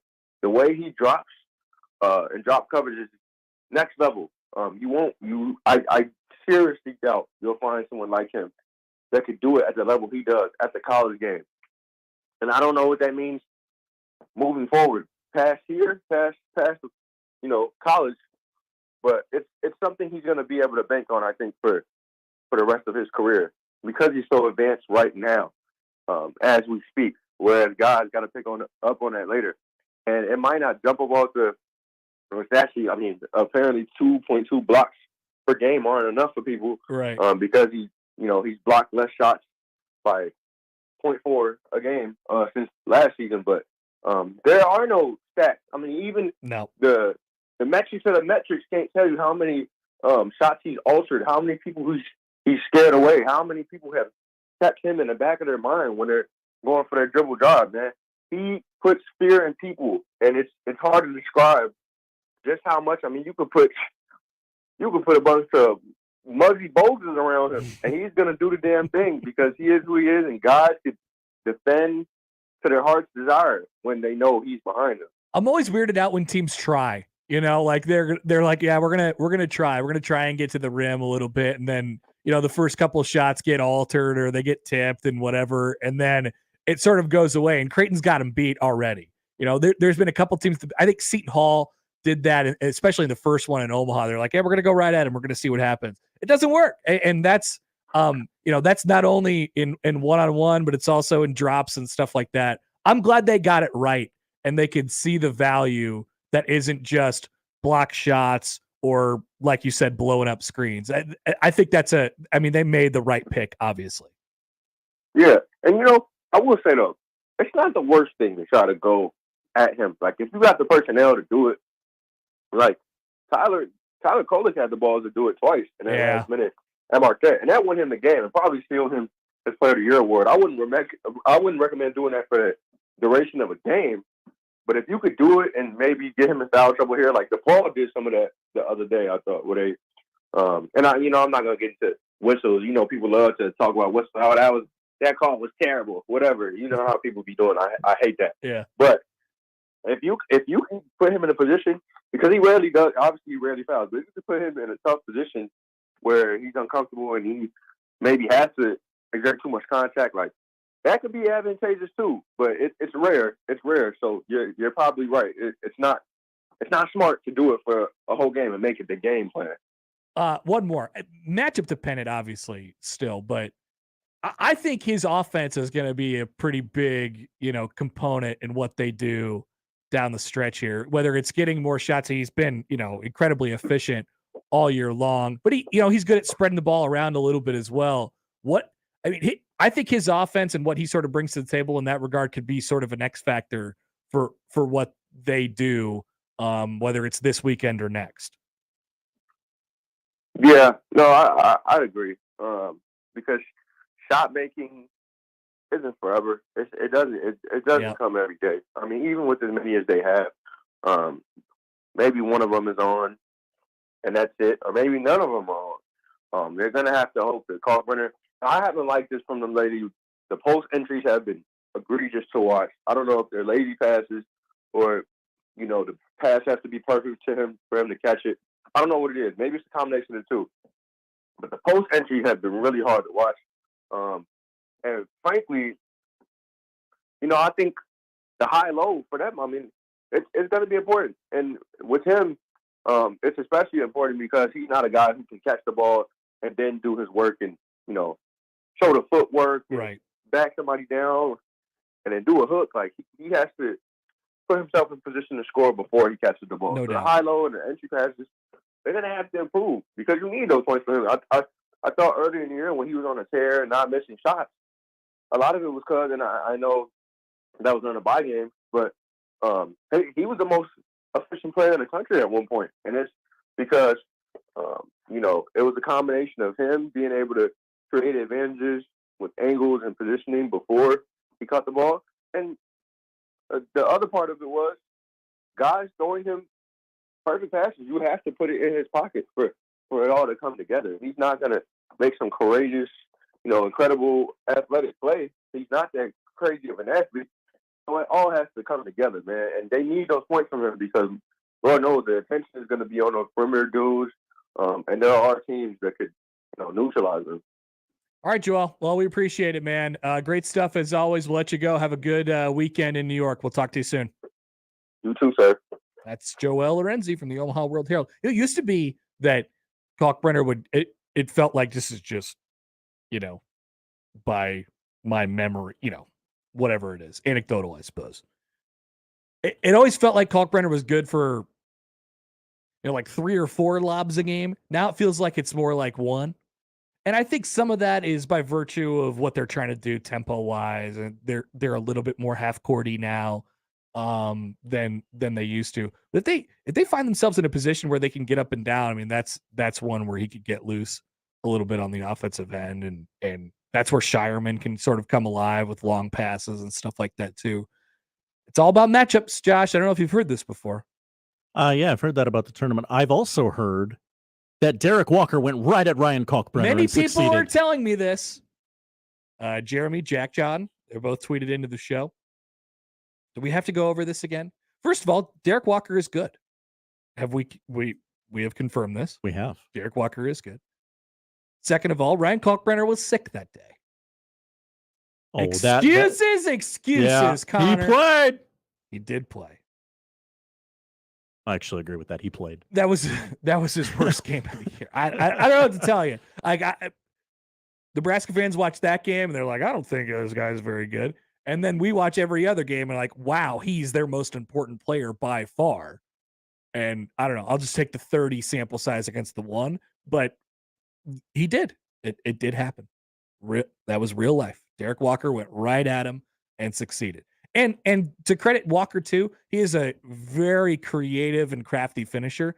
I just don't think it happens exactly like that on any other day. But he probably still gets his. He probably still gets, at least a portion of it. But I was more talking about with guards too. Guards going right at. I was like, what are you going to do? There's a big tall tree just standing there. There's no 3 seconds on defense. He could just stand there the entire game. Sometimes that's what he does. All right, we'll come back with more. Don't Nebraska Bell fans just calm down. Take it easy. What about the net? Kids, calm down. The net. People forget about the net rankings. More to come on the Connor Happer Show on 1620 The Zone. The Connor Happer Show. Follow us on Twitter @Happer Show for all the latest news and views. We may even say something interesting once in a while. Unlikely. Really, guys? Live from the Host Coffee Studio, this is 1620 The Zone. Duck Defense Midwest makes your home healthier and improves the life of your HVAC system. So improve the health of your home and everyone in it. Go to cleanairradio.com for a special duct cleaning offer for Zone listeners. That's cleanairradio.com. Omaha Maverick baseball and softball seasons are underway. Don't miss a pitch or a run scored. Single game tickets are available now. Come out and support your Mavs. Get your tickets by calling 402-554-MAVS or by going to omavs.com/tick. Email any of our shows anytime into the Equitable Bank inbox. At Equitable, we take banking personally. For me, John at 1620thezone.com. The Equitable Bank inbox from 1620 The Zone. Do you know a high school senior who'd like a $12,000 college scholarship? Well, be sure to tell them that the Salvation Army is now seeking nominations for the DJ's Hero Award scholarships. We're looking for Nebraska high school seniors who have overcome adversity and who are doing the most good in their communities. The application deadline is March 8th. Nominate your hero today. Just go to djsheroapp.org for more information. That's djsheroapp.org. djsheroapp.org. Hi, this is Garen Armstrong with Shamrock Roofing and Construction. That small roofing company my father started 45 years ago has now become one of the largest roofing companies in America by following one rule, the golden rule. No one can install a better roof at a better price, a better warranty than Shamrock Roofing and Construction. Let our local family serve your family. Shamrock Roofing and Construction. Call today or visit us online at shamrockroofer.com. Nick Handley here for my friends at DJ's Dugout. If you're like me, you love March basketball. DJ's is the place to watch all of the exciting tournament games. DJ's has all the feeds to watch all the big tournament games on huge media walls at the same time. And cheer for Creighton with a Blue Jay lemonade, of course, plus great daily food and drink specials. DJ's Dugout is locally and Vietnam veteran-owned. 7 metro locations. Dig in at the Dugout.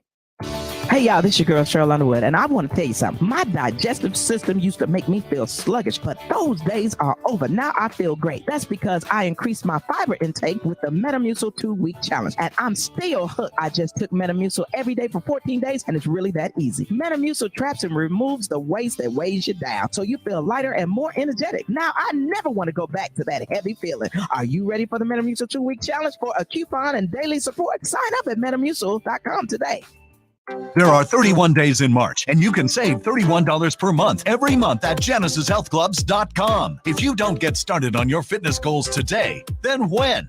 Tomorrow, next week, next month, next year? Life's too short for that. Genesis Health Clubs is here all month, giving you 31 reasons to get started towards your summer fitness goals now, not later. Reason number 1. Abs like to sleep in. You have to start waking them up now if you want them to show themselves in the summer. Reason number 2. The safest, most sustainable weight loss is 1 to 2 pounds per week. The earlier you start, the farther you'll go. Reason number 3. If it is to be, it is up to me. Reason number 4. Results may take time, but you'll get blasted with endorphins and feel better today. Reason number 5. Because your health is worth it. 31 days in March. 31 reasons to get started today. And $31 to save every month when you get started at Genesis Health Clubs. Whatever your reason, go to genesishealthclubs.com today to get started.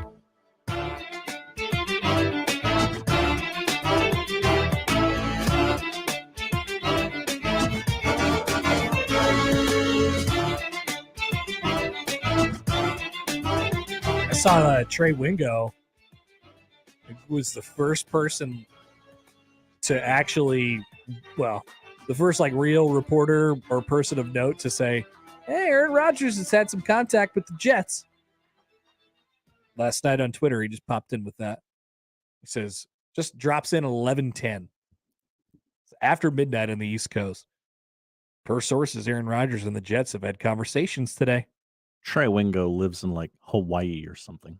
Yeah, what's Trey Wingo up to? While nothing is imminent, Rodgers is open to the idea of going to New York. He can't do this. So there's just, once again, this is all going to get reported in every little, but like, think about what he's saying.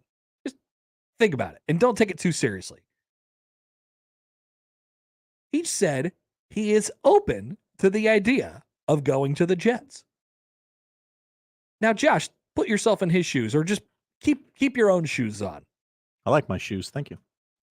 You know, they're not the new Creighton shoes that just. No, they're not. Those are pretty sweet. Those are pretty good. But even keep your own shoes. I have been at many points in my life. I've been very, very happy where I've worked really constantly. But when someone comes up to me, he's like, hey, what about this idea? I'm like, oh, yeah, that's kind of interesting. I guess I'd be open to it. Almost every time. You know how many things I'm open to, Josh?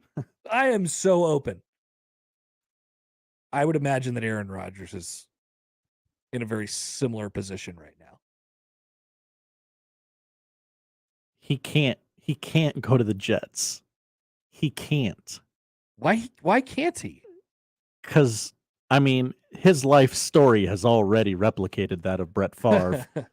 You cannot go to the Jets now, my friend. I think he could. I mean, look, I get it. He can. He certainly can. People who work at ESPN and NFL Network and all these national channels that are Jets fans, shut up. Shut up. I'm tired of hearing you going, this is the best thing that's ever happened to me as a Jets fan. That's what is happens. Aaron Rodgers taking a meeting? Shut up. You're pathetic. That's what happens when like the New York and the Boston media get emboldened because their teams are good. Or the Knicks won a game. Oh, the Knicks won a game. Let's talk about the Knicks. Oh, people forget, Josh. The Knicks won 9 times in a row now. Haven't lost since they got hurt. Boston won all those championships, and all of a sudden Boston like ran the world. That's what happens. These people get really emboldened. We'll have our moment. Don't worry. We'll have our moment. We will? I hope so, but maybe not. And the Royals had their moment. I'm good with that. Do you remember that time Iowa Western shut out Hutchinson in the national championship game? I do. That's fun. 0 points. 0 points, Josh. NIT bracketology, anybody? Let's go.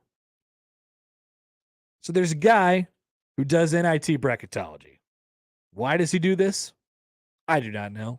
He is a sick man. There's so much other stuff to include with the NIT. Like, if this team doesn't win the tournament, but they won the regular season, you got to find a room for them, and that pushes the team out. And who's stealing bids? It's just harder. So the guy's name is John.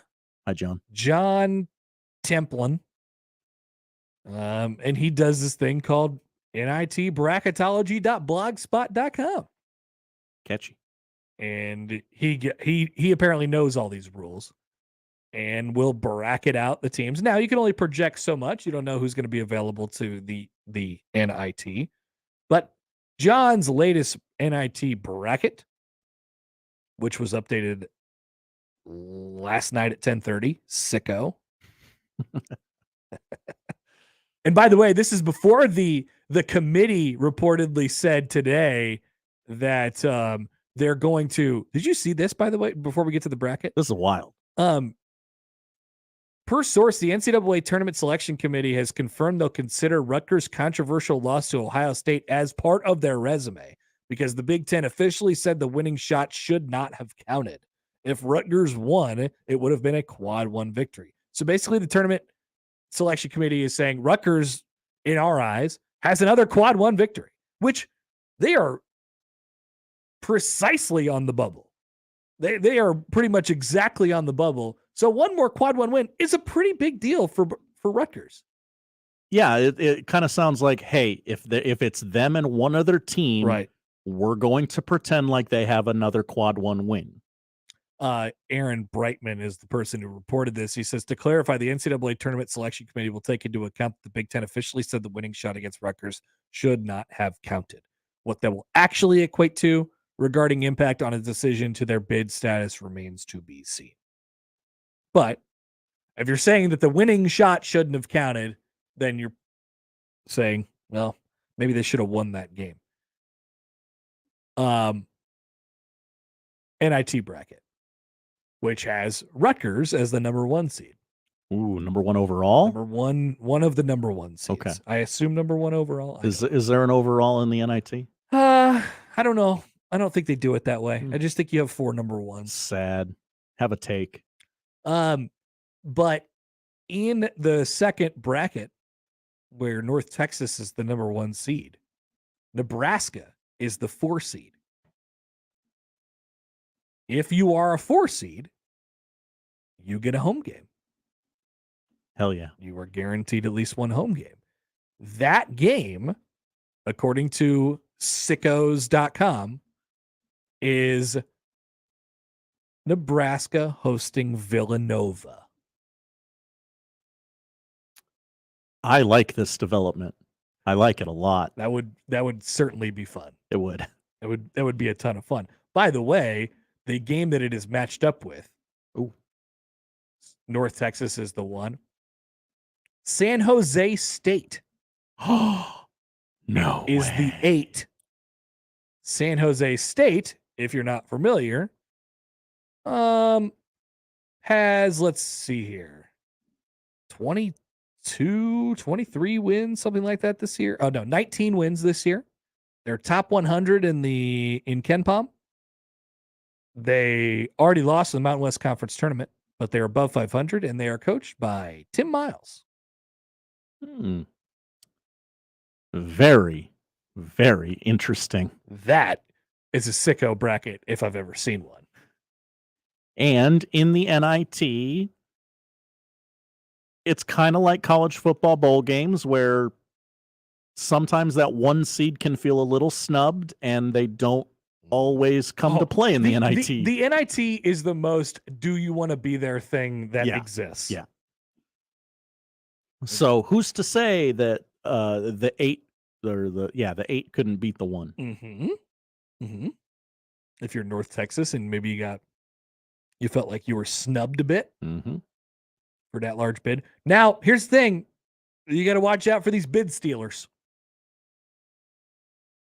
Because if the bid stealers steal the bids for the NCAA tournament, they get into the NCAA tournament and then it kicks some people down the line for NIT bids. Some at-large teams down the line for NIT bids. I believe there was a really good development last night for Nebraska basketball where one of the 1 seeds in the crappy conference, in the mid-major conference tournament, mid-major conference tournaments. Thank you, Colin. Ended up winning, and it was ended up actually shooting Nebraska up the board a little bit because it just took another team that could potentially steal a bid out.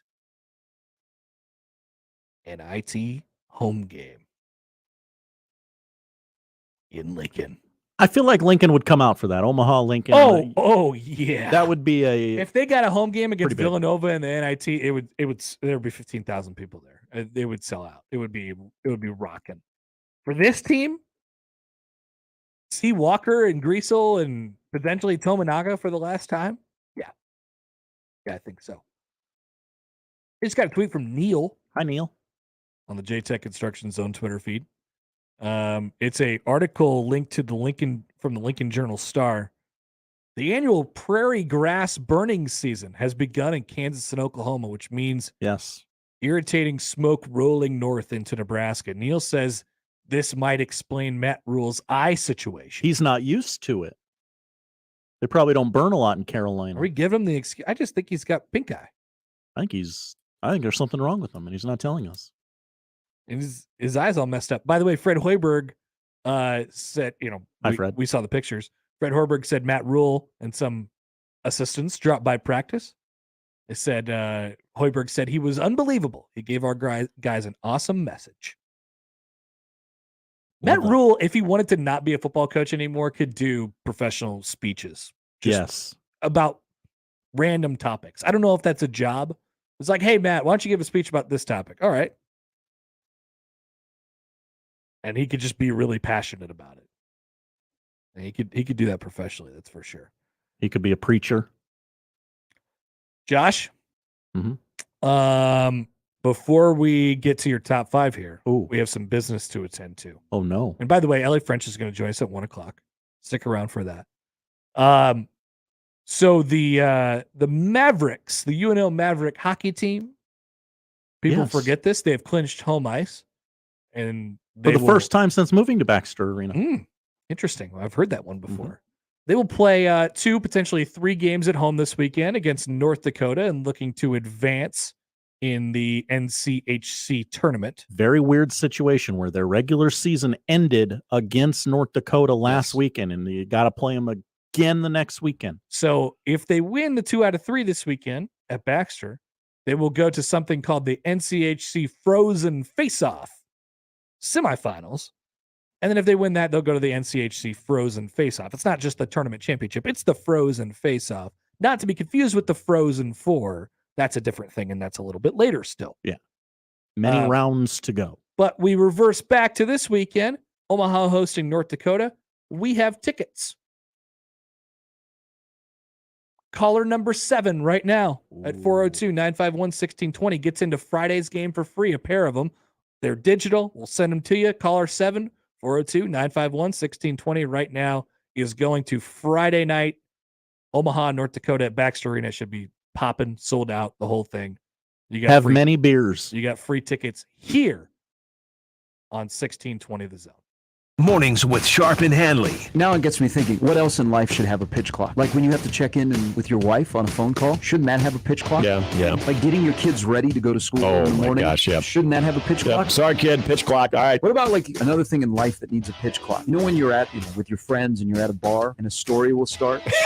And it just goes on and on. Just and play on. that. Shouldn't that have a pitch clock as well? Mornings with Sharp and Hanley. Weekdays 6 to 10 on 1620 The Zone.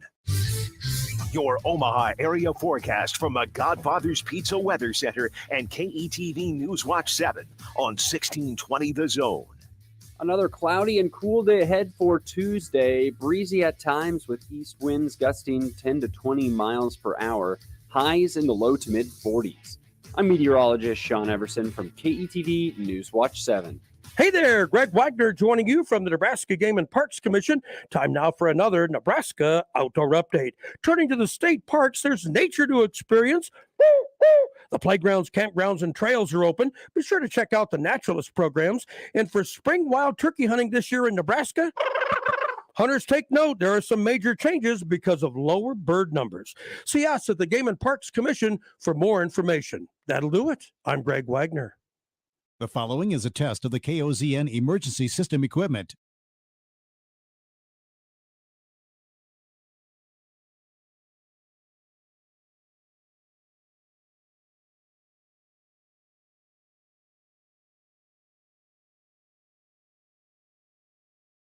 The data tones you just heard are used in the emergency alert system. This concludes testing of the KOZN emergency alert system equipment. The station serves the Nebraska operational area number 1. Are you looking for tickets for the next big event? Be sure to check out my friends at ticketsforless.com. They're going to take care of you all of the best seats to the biggest local events, and they've also got great seats to events nationwide. Now, the one thing with ticketsforless.com that I love is they never charge per ticket fees. And you know what? With that, you can save hundreds of dollars over other resale websites. You can lock in a special discount right now when you use the special code THEZONE at checkout at ticketsforless.com. Simply enter the code THEZONE at checkout, and you're going to earn an exclusive listener discount. Memories for Life start at ticketsforless.com. Duck Defense Midwest makes your home healthier and improves the life of your HVAC system. So improve the health of your home and everyone in it. Go to cleanairradio.com for a special duct cleaning offer for Zone listeners. That's cleanairradio.com. Hey, y'all, this is your girl, Cheryl Underwood, and I want to tell you something. My digestive system used to make me feel sluggish, but those days are over. Now I feel great. That's because I increased my fiber intake with the Metamucil 2-week challenge, and I'm still hooked. I just took Metamucil every day for 14 days, and it's really that easy. Metamucil traps and removes the waste that weighs you down, so you feel lighter and more energetic. Now I never want to go back to that heavy feeling. Are you ready for the Metamucil 2-week challenge for a coupon and daily support? Sign up at Metamucil.com today. Hi, this is Doug Nodgard with Equitable Bank. Great service never goes out of style. When the digital age dawned, many said computers would be able to handle many of the interactions that used to take a person. Boy, were they wrong. How many times have you called your bank and gotten a recording to press 1 or 2? Not at Equitable. Not only does Equitable answer your call in the first ring, it's answered by a human being. That's because Equitable Bank values its customers. Equitable Bank, we take banking personally. Member FDIC. Prescription products require an online consultation with a healthcare provider who will determine if a prescription is appropriate. Restrictions apply. See website for full details and important safety information. Subscription required. Hey guys, did you know there's a generic form of Viagra that works just the same but is 90% cheaper? And you can get it online? Just go to 4hims.com/radio. At Hims, you'll get a free medical consultation, discreet shipping if prescribed, a 100% online process, and trusted generic alternatives to the biggest brands at 90% off. That's right, get generic for Viagra, the same active ingredient as brand name Viagra, but 90% cheaper. It's the same medication you get from your doctor, but with zero copay, no expensive appointments, and no awkward face-to-face conversations. To start your free online visit, you need to go to this exclusive address, 4hims.com/radio. That's 4hims.com/radio for your free online visit. FORHIMS.com/RADIO. Your Omaha Maverick hockey team welcomes North Dakota to Baxter Arena for the opening round of the NCHC Conference Tourney this weekend. Pregame is at 6:45 Friday. Puck drops at 7:07. It's UNO versus North Dakota on your home for Maverick hockey. News Talk 1290 Coil.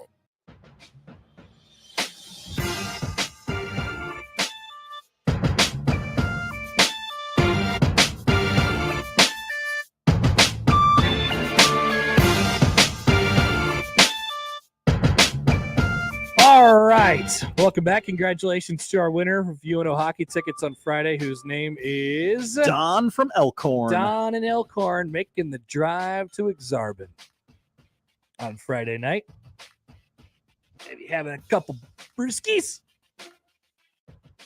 Who knows? Yeah, he's old enough. UNO yeah. hockey. Yeah. Ethan tweeted and he says people forget UNO hasn't made the conference semis since like 06. They are slated to potentially do that. They're the 3 seed. Connor, I saw a Omaha hockey jersey with Jake Gunsel's name on the back this weekend. That's right. They're taking over this town. I told you. You heard it here first. There's something there. There might be. This team might have something. They got a little something. And even if they, they'll make maybe they make the NCHC semis or the finals. Maybe they win I don't know. Who knows? Is there an NCHC bracketology guy? Well, it's already done. We don't need that anymore. Okay. Is there a NCAA? hockey Yeah. NCAA bracketology guy? It's got to be, right? I mean, bracketology is so big. Oh man, there is. My God, there is. Bracketology. Is this? Are you on USCHO.com? I am, Connor. USCHO. Bracketology. Omaha not on here. Gotta win some more. Are you sure? Relatively. Gosh, this just keeps going. There's a lot of teams in this thing. Yeah, I don't see him either. Could I control F? Yes, I could, but What the hell? What are the rules for this tournament? why How is, do you why get is in? Alaska in here 9 times? Yeah, this is. don't I don't trust what show. Hockey Dad, help me out. I don't trust uscho.com. Bad website. I don't trust him. I don't know the rules for the hockey. Sorry. Josh, top 5. Oh, my goodness, yes. Do you have one? I do. Okay, good. Connor, we're going to talk baseball. Oh, I was going to do top 5 players in the World Baseball Classic, but that really eliminates all the drama because Shohei Ohtani is participating in this. Also, that's just all the best players. Well, yeah. So Right? I decided to do top 5 Team USA players in the World Baseball Classic. Not just Americans, because a lot of Americans aren't playing for Team USA. Freddie Freeman, looking at you. Traitor. Who's he playing for? Canada, in honor of his long-lost mother. Oh, my goodness. Okay. Yeah, there's a whole bunch of Americans on. All right, Bobby Witt Jr. better be on here. He's not. Got to stir the pot every once in a while, This Connor. is invalid. God, come on. Take forever. Number 5. I bet somebody's calling right now to tell us the rules of hockey. Yeah. Just tweet at us instead. Yeah, tweet it. Or text. Email. Yeah. Number 5 is Trey Turner of the Phillies. Yeah, whatever. He's a fine shortstop, I guess. He's no Bobby Witt Jr. When Bobby Witt signs the $300 million contract, I will put him on this list. When Bobby Witt has like the most hits since 2018, I'm sorry, he's second on that list. Don't worry. It's coming. Well, I actually don't disagree with you on this. I think Bobby Witt's going to be really good in this league. He's Mike Trout. Well, they Except have the for same Hill. number of playoff Yeah, wins. They do. He's already tied. Isn't that amazing? Every player who comes into the league instantly has the same number of playoff wins as Mike Trout. Yeah, it's pretty amazing. That's a fun stat. Number 4. Number 4. Is Brady Singer on the list? No. What the hell? What? God, you make me feel terrible. Number 4. One of 2 St. Louis Cardinals on this list, Nolan Arenado. Yeah, he's good. Yeah, he's good, right? I'll give him that. I can't stand the Cardinals, but I do love Nolan Arenado. You love Nolan Arenado? I do. I love Okay. I love Nolan Arenado. Okay. I had a long futures bet for him last year to win MVP, and it was looking good for. He was like really red hot in May or something like that. I'm like, all right, this is feeling good. But as we know, the season does not end in May. No, it does not. He finished 3rd in NL MVP voting. A lot of Cardinals Last on this stupid team. Yeah, hard to root for America at this point, right? 3. Combination of 3 and 5. Those Number Americans 3. never have been likable. Well, then let's just rip the Band-Aid off. Number 3 is Paul Goldschmidt. You're defending NL MVP. People forget. I like Paul Goldschmidt. I don't love Paul Goldschmidt. I'm fine with Paul Goldschmidt. I mean, I have Paul no, I have Goldschmidt's nothing never against bothered him. anybody. Yeah, he's mayonnaise. He's terribly nondescript. All I know is if we don't win the World Baseball Classic, we, the Americans, That's right. the USA, This is an instance in sports where you can say we. 'cause I'm gonna they're hammer. playing for the I'm gonna country. hammer the Cardinals. This is the Cardinals' fault. Okay, I like this. Paul I Goldschmidt, like this Nolan take. Arenado in the corners. Adam Wainwright's gonna be pitching, I guess. Oh, they let seniors in this? Is there a seniors They do. World Baseball Classic? He's gonna be out there. Okay. Well, number 2, Americans on the World Baseball Classic. Here comes 2. Number 2. I'm sorry, that's Team USA members in the World Baseball Classic. A lot of famous people playing in this thing. You should be excited about it. And it starts tonight at 9 o'clock. 10, right? I believe that's 10 Eastern. I thought it was 11 Eastern. Oh my God. That'd be horrible. Where are they playing this game? Taiwan? Yeah. Mike Trout is number 2. Begrudgingly. Mike Trout is number 2. I mean, he's a really good baseball player, right? And Mike Trout is one of the guys where like this means something to him. It's not just a way to get out of spring training or, a cool thing to have. Like this means something to Mike Trout. I'm team Mike Trout. I'm all in on Mike Trout. I know I join in sometimes, but I generally don't love the discourse around him. He's awesome. It is a shame that he hasn't won more playoff games. Yes. or any, I guess. A tragedy. I do not consider that to be his fault. Just Mike, just don't get hurt. Okay? Don't get hurt in this. I can't have you getting hurt in the World Baseball Classic. Yeah, that would not be fun for people. Are going to notice, and they're going to say, well, our best players can't play in the World Baseball Classic. That would not be good. No. So who's better than Mike Trout? Who is better than Mike Trout? Philly's own Mike Trout. Go Birds. Plays in the same city. Make it so, number one. Number one. This also gives me a chance to do my Stuart Scott impression. Mookie Betts. Mookie Betts. Number one on the Team USA roster in the World Baseball Classic. I'm okay with that. Oh, okay. I'm all right with it. I still think Brady Singer or Bobby Wood Jr. should have been number one. I mean, Bobby definitely gets consideration because of who hosts this show. First-time participant, Mookie Betts. That's good. Well, he wasn't around for the tragedy of 2013 where they got sixth. Ooh. He was probably around in 2017. Not a participant, but they won. People forget. United States won in 2017. Defending champs. You want this title, Japan? You're going to have to come and take it. So I was looking at a potential lineup for this team. How do you feel about Trey Turner, Mookie Betts, Mike Trout, Paul Goldschmidt, Nolan Arenado? That's all your top five right there. Kyle Tucker, Pete Alonso, JT Realmuto, Jeff McNeil as a starting 9. I like it a lot, Connor. I like their chances. Yeah, me too. There's got to be gambling odds on this, right? Yes, there is. I would imagine the Americans are a favorite. I think so. We're probably pretty close. FanDuel Sportsbook promo code Happer. Cuba, the money line favorite tonight. Oh, to win Pool A. No, I want the whole thing. Yeah. No, give me the whole thing. The Dominican, your favorites at plus 220. Ooh. USA and Japan next at plus 260. Ooh. Followed by Venezuela at plus 1,000. Do you know the U.S. team's coaching staff? I don't actually. Manager Mark DeRosa. Oh, hello. Bench coaches Jerry Manuel and Brian McCann. Oh, they're going to be playing baseball the right way. When you think who would be the only person in the world who has the rightful title of hitting coach? The United States of America. Oh, this is a lot of pressure. The United States of America's hitting coach. The only man qualified for this job is I'm blanking. I'm drawing a blank. It's Ken too much pressure. Griffey Jr. Oh, yes. Ken Griffey Jr. Oh, yes. That is the correct answer. Pretty exciting. Yeah. That exciting. It's pretty exciting. You're going to have the kid saying, hey, come here, kid. Just Let me hit tell it. you something. Just hit it. Put on your hat backwards. Put your hat on backwards. Maybe that'll help. Who's the other favorite? The Dominican? Yes. I'm going to go to their potential lineup. Okay, how do you feel about this lineup? Julio Rodriguez, Juan Soto, Manny Machado, Rafael Devers, Teoscar Hernandez, Wander Franco, Jeremy Pena, Heimer Candelario, and Gary Sanchez.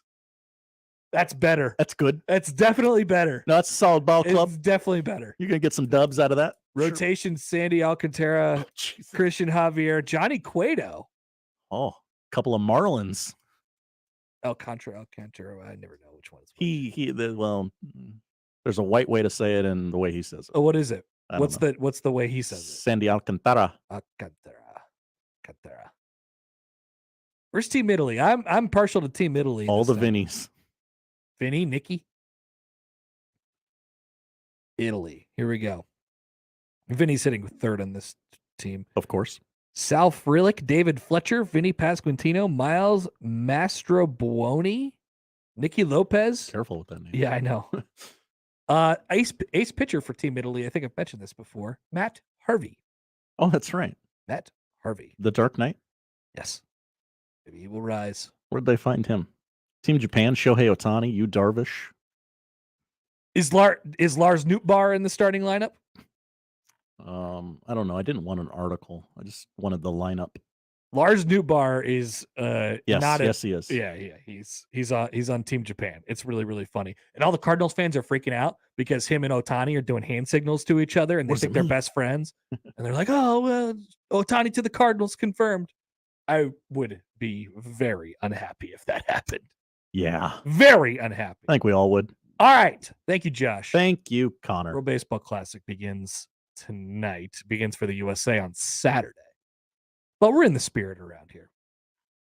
Festive. We'll come back. Ellie French, KETV, will join. We'll get caught up on what's going on in her world and all the other sports worlds around here next on 1620 The Zone. For the Jays, the Huskers, and even you Jayskers, we are 1620 The Zone.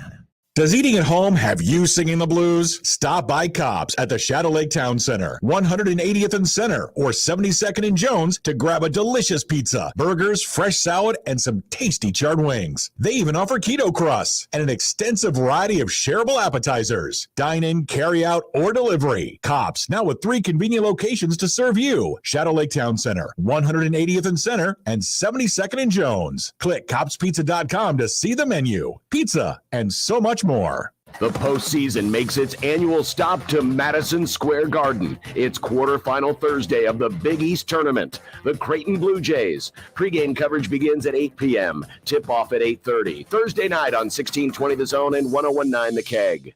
From basketball to volleyball, baseball to softball, soccer, tennis, and so much more, the Creighton sports season is packed with action.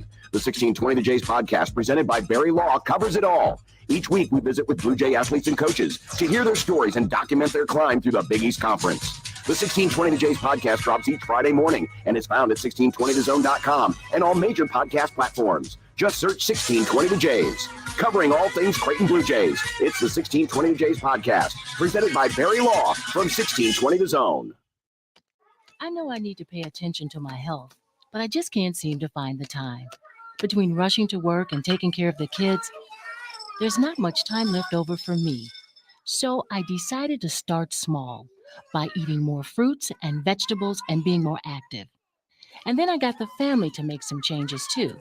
We started by keeping a bowl of fresh fruit on the counter, and I limit the amount of sweet snacks I keep in the house. I've also found some creative ways to add more vegetables to our meals. We're taking more walks, and on the weekends, we head down to the pool at the rec center. It doesn't happen every day, but it does happen. You don't have to change your entire life to be healthier. Just make some simple changes and include your family. You'll see how easy and fun it can be. You can make a difference. Eat smart, play hard. And when you do, your kids will too.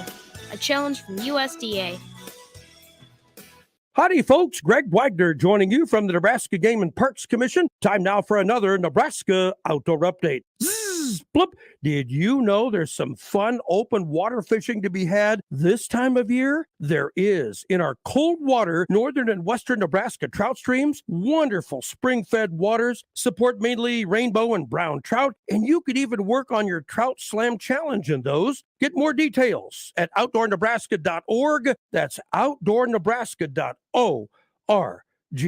Turning to the state parks, there's nature to experience. The playgrounds, campgrounds, and trails are all open, and be sure to check out the naturalist programs at state parks as well. For spring wild turkey hunting this year here in Nebraska, hunters take note, there are some major changes because of lower bird numbers. See us at the Game and Parks Commission for more information. That'll wrap it up for now. I'm Greg Wagner with the Nebraska Game and Parks Commission. Give your business a whole host of options with Host Coffee.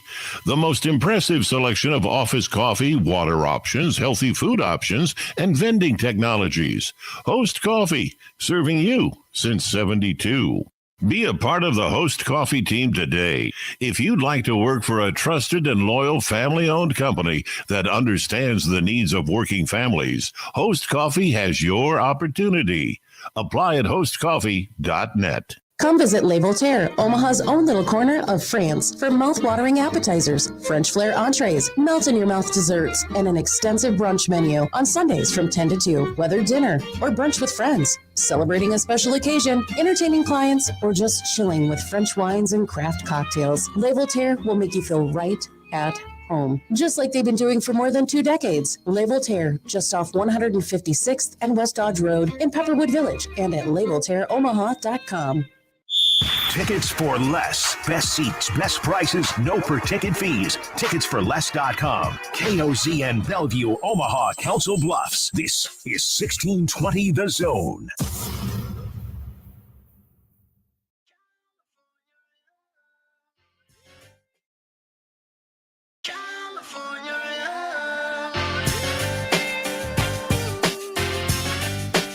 Ellie French.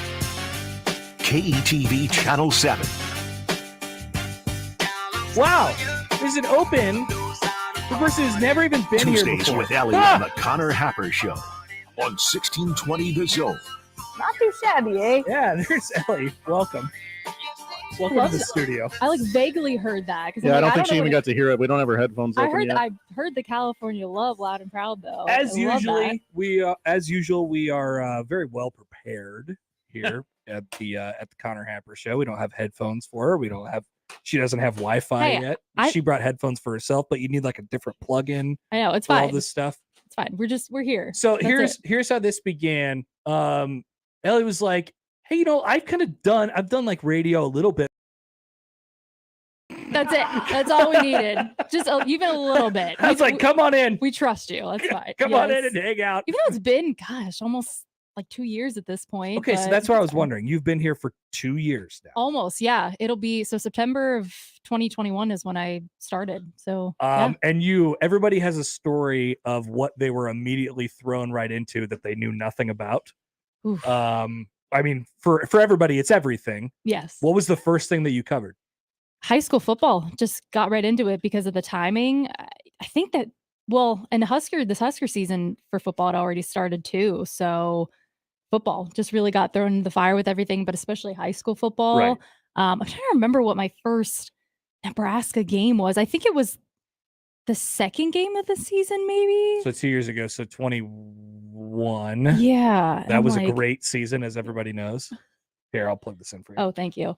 I'm trying to remember who they played.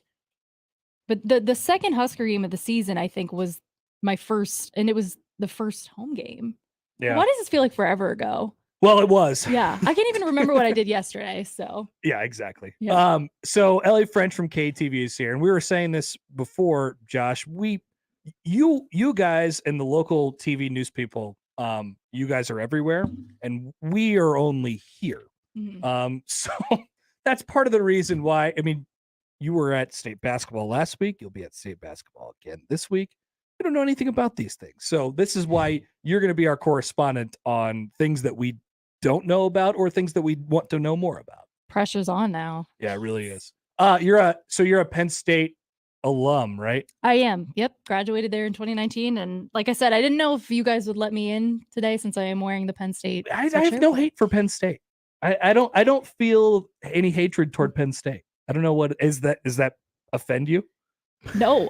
Like, should I feel I'm more thrilled to emotions get- toward Penn State? Honestly, no, I don't think so. And I haven't really got any hate. I don't think too much. I Yeah. know people sometimes talk about the 1982 game Yeah. and that, but that's about it. It's not like it's a consistent battle rivalry. No, anything like that. if you're from Iowa, it'd probably be different. Oh, Or yeah. If you're from Texas or something like that, it would probably be different. But I don't think I dare wear like Iowa in here. No, I don't think I would have been let in. There's we do have a few listeners who are Iowa fans, and they let us know every single time that And they look, are. we do cover like Iowa, I know. Iowa State, because it's right there. It's So in the we do, viewing yeah. area. Yeah. So in the viewing, exactly. All right, so let's get into a couple of things here. First of all, last week at girls state basketball, there's always, this is why the state tournament is great. There's so many stories that people just don't know about.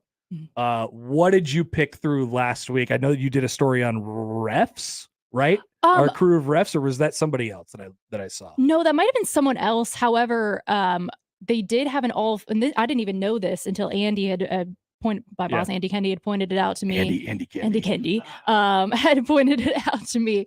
It was crazy, but I didn't realize they had the first ever all-female officiating crew for the Class B championship. That was what I saw. Yeah. Yeah. And so Okay. I was like, oh, great. Like I'll kind of get some video and meant to put it out on Twitter. And then when I saw that the NSAA had put that picture out of all of them, I was like, oh, that's great. And wanted to Right. make sure to put that. But that was, I didn't even I I didn't even realize it, I guess, which I don't think that's necessarily a bad thing, No. though, because I guess that means it's becoming more normal, hopefully, for women officials. Oh, and stuff. I So, hardly, yeah. I definitely don't notice it. Yeah. So it was cool, though, that it was the first time ever, but I did end up doing a preview story on Millard South girls basketball, specifically focusing on the big three Yep. of Chloe Lemon, Maya Babbitt, and Cora Olson, who are all going to be playing D1 basketball.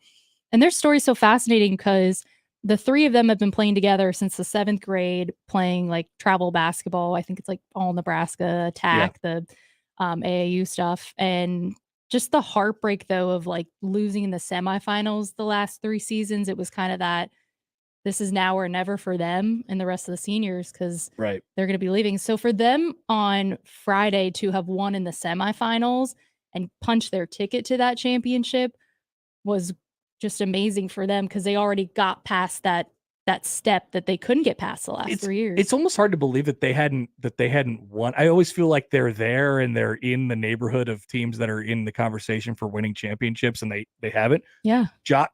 Josh is going to send them an award in the mail. Really? A sheet of paper. Yeah, that they were the said- winners of the weekend. Pretty prestigious award around here on the Connor Happer Show. So they're going to put it right next to. I mean, they're not going to do this definitely, but they're going to put it next to their state championship trophy, and it'll say also winners of the weekend from Josh.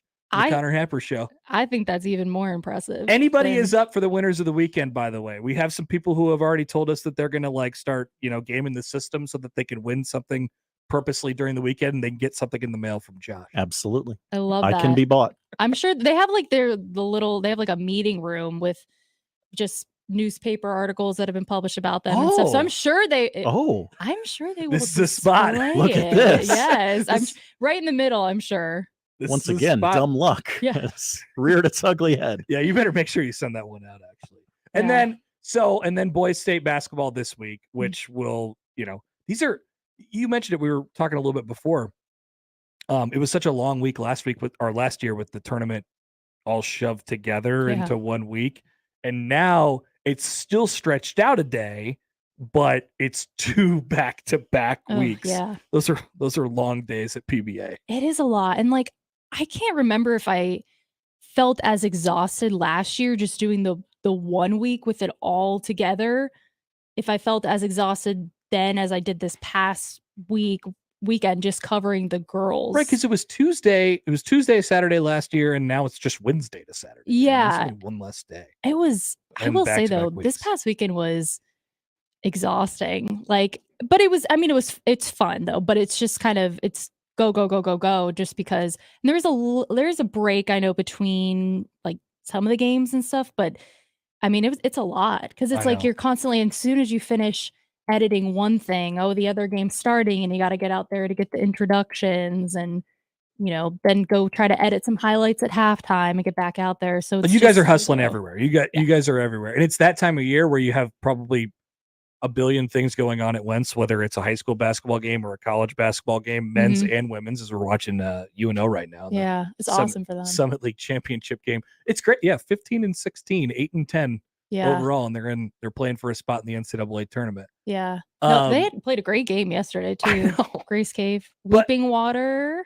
Weeping Water. Never been to Weeping Water, but I have lived here my entire life, and I've never been to Weeping Water. okay, that makes me feel better. That makes me feel better. I don't even know where Weeping Water is.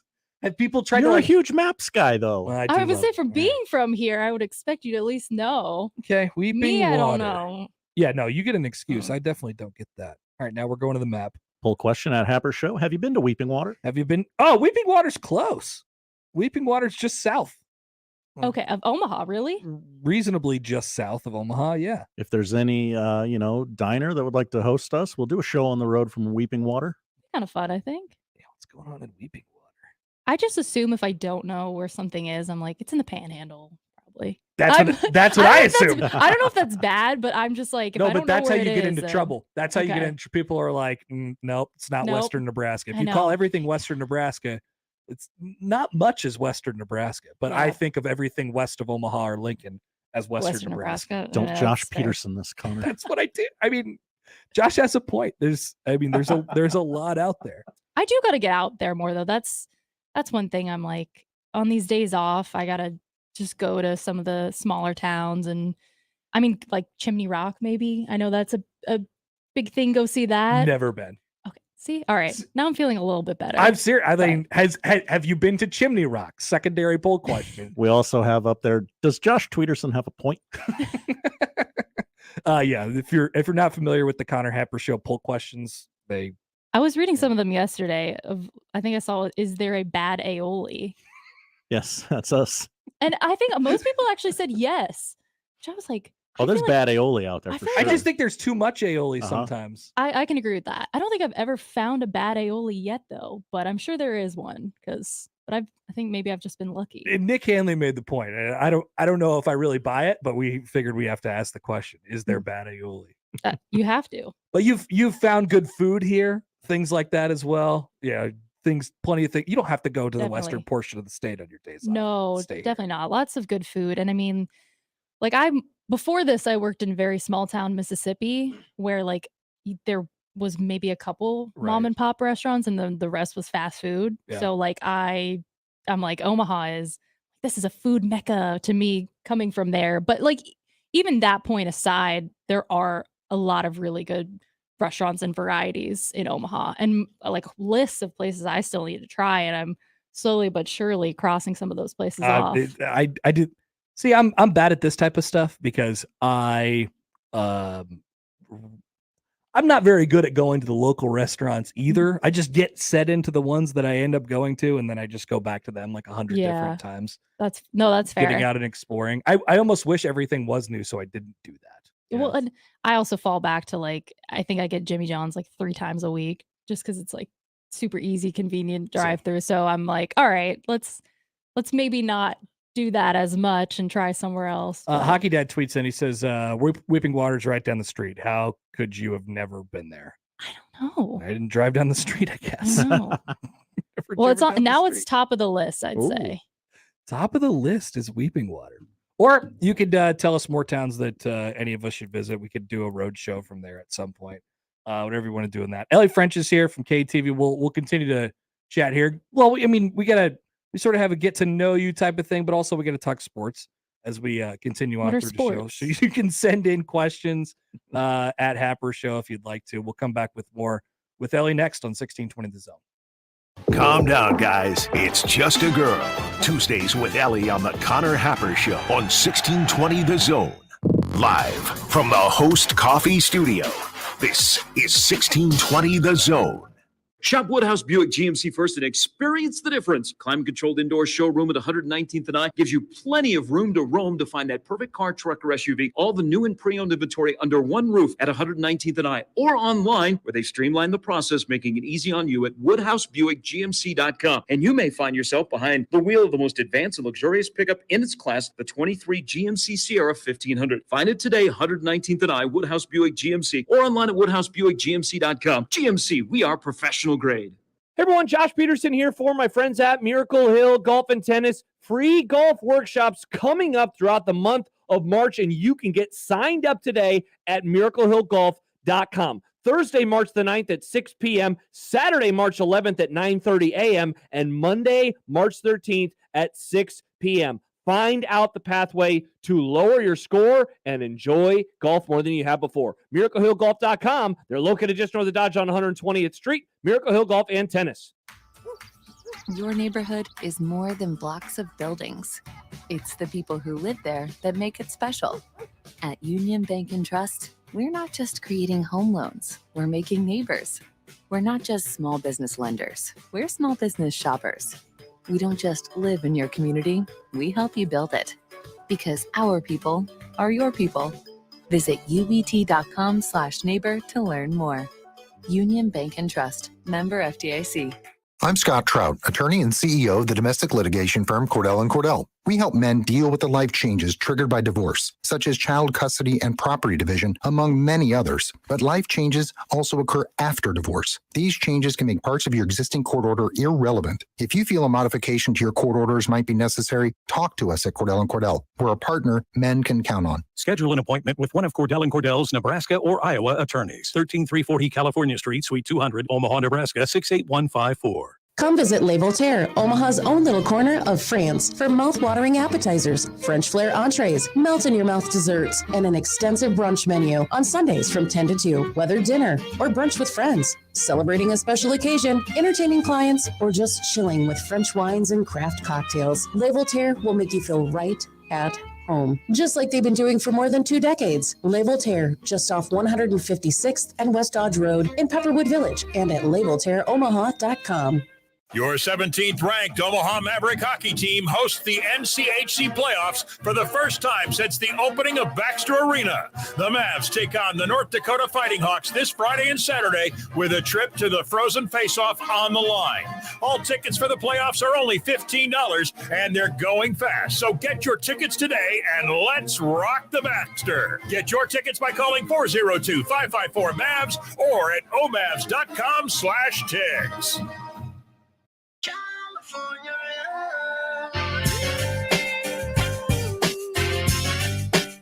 Ellie French, KETV Channel 7.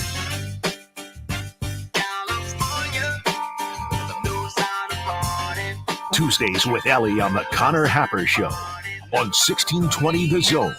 Not too shabby, eh?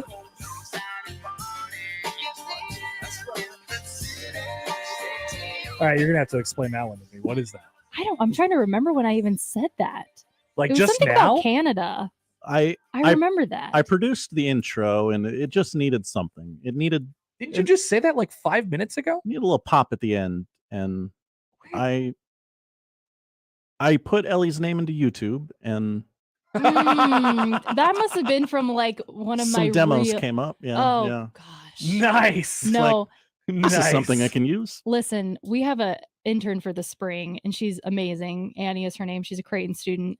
And I told her, I said on YouTube, I still have my college reel up because it's very humbling for me to look back at my college reel. Right. And just see how even from that 4 years ago, almost, that I've graduated, just the growth from that point. And I hope that like other young people can see it too and realize that like I was not perfect and still am not in this business, but especially coming out of school, like I had so much work that needed to be done. Well, So- and it also makes it look better when you can take that rule and then you can just add stuff to it and say, oh yeah, this is as I get better and better. yeah. And so I'm like, that's not off.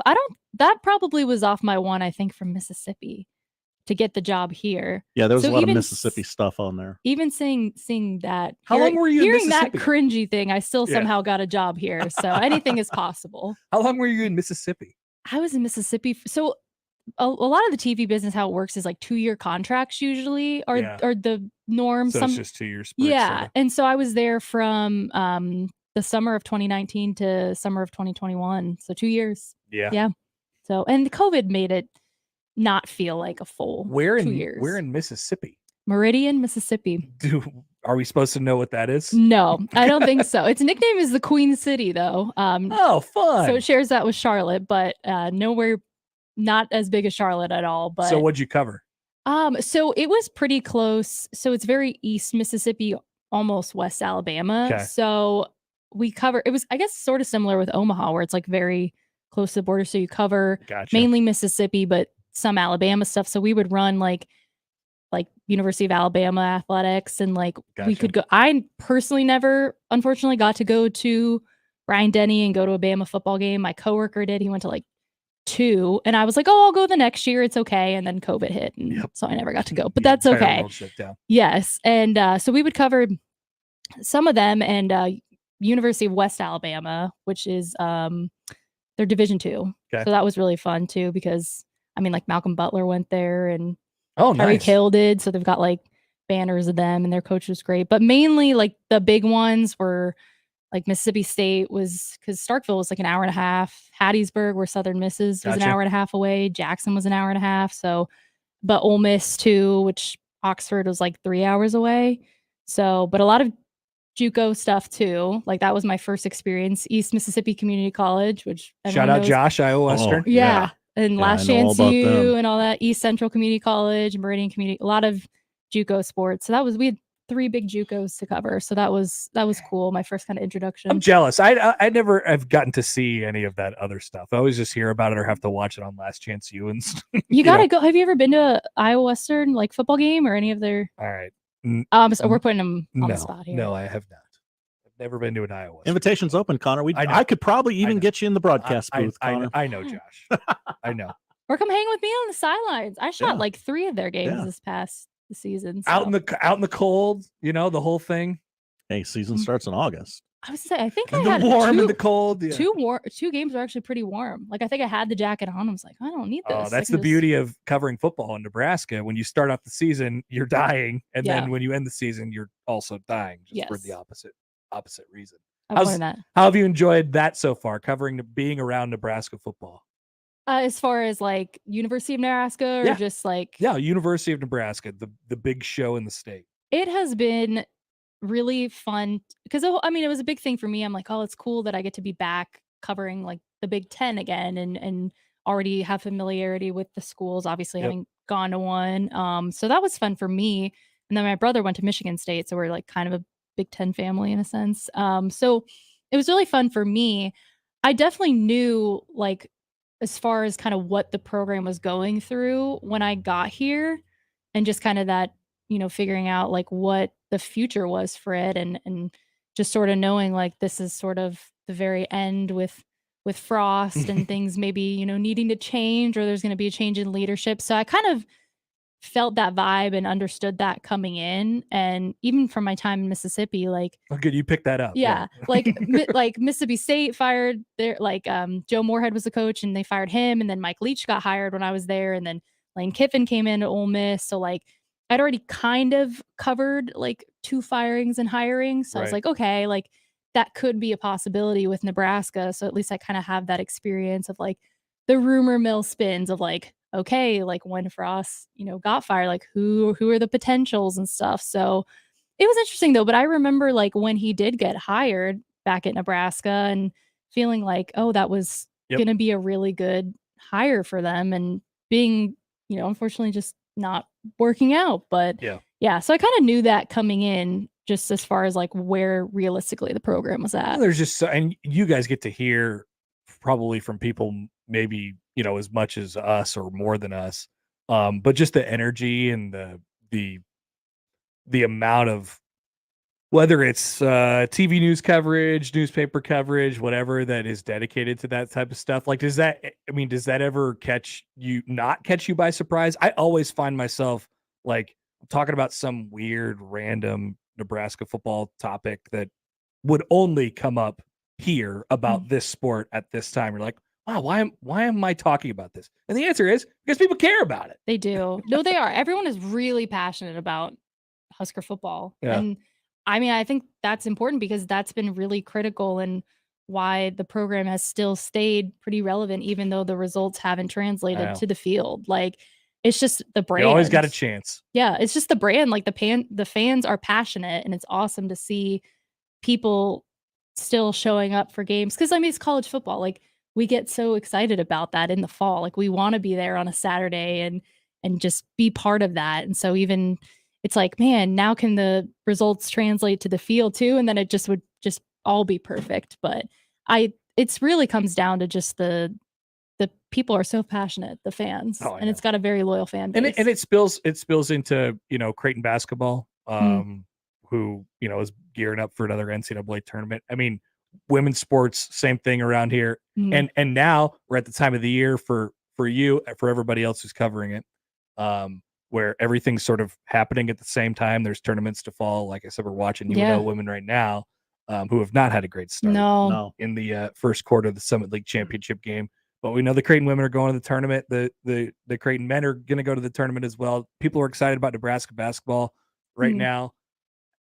I guess, I don't know, but what is your feeling on any of those teams at the moment? Like, does anything stick out to you about those teams' runs and sort of what you're following as they go into tournament time? Oh, the Nebraska men's basketball has been the most story? Intriguing totally story agree. to me, because when you had Emmanuel Bandamel and Juwan Gary go down, because they were so much better defensively, like compared to last season.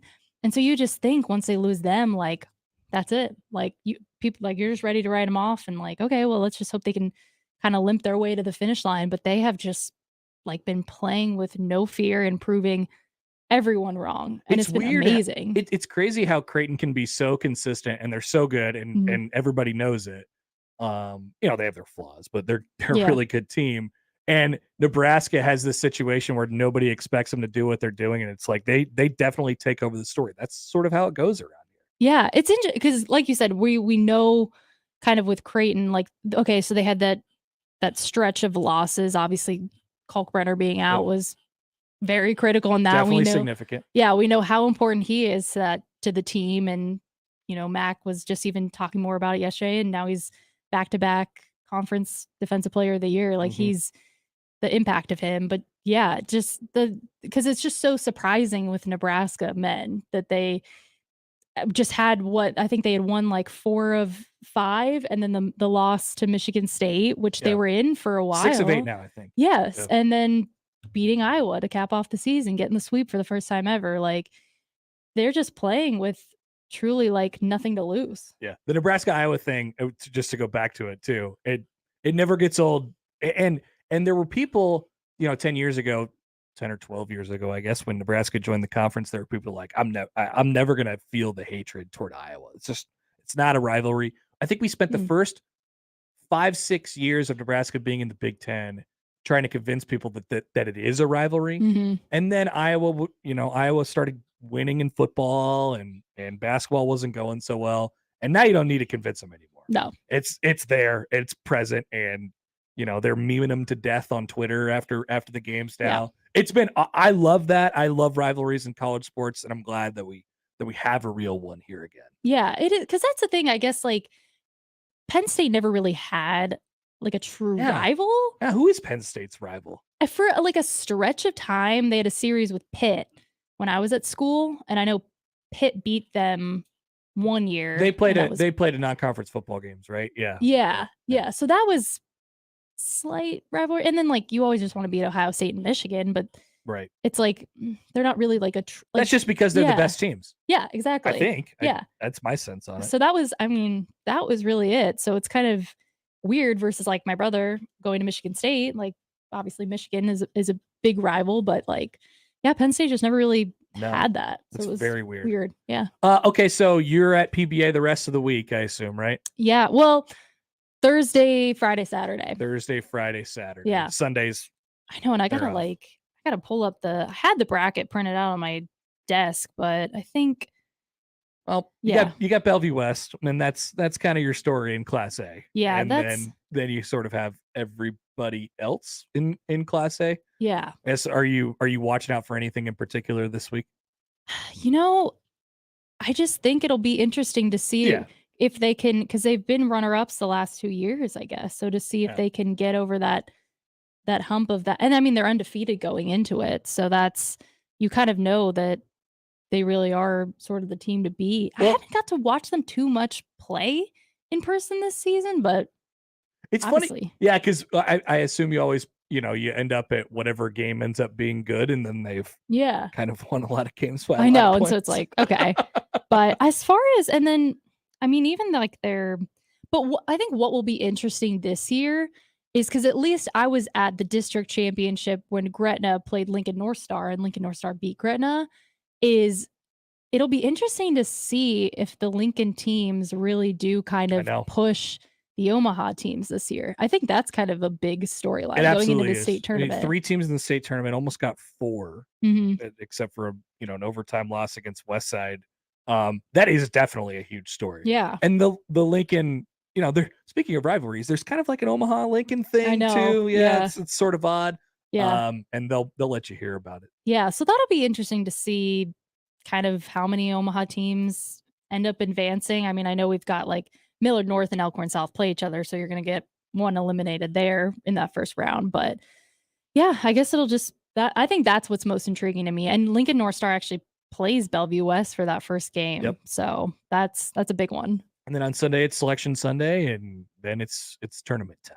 Yeah, I'm like vacation's officially over. No, Like we are no more. in the thick of it, Yep. and we're gonna just keep getting more into the thick of it. Maybe we'll get a close Creighton game to cover potentially in the NCAA tournament. Yeah. Somewhere near. I know. Well, last year was fun because I got to travel You went with the Creighton women, right? to the women, to go to Greensboro, North Carolina, which was really, really cool experience. Were you there in Iowa City?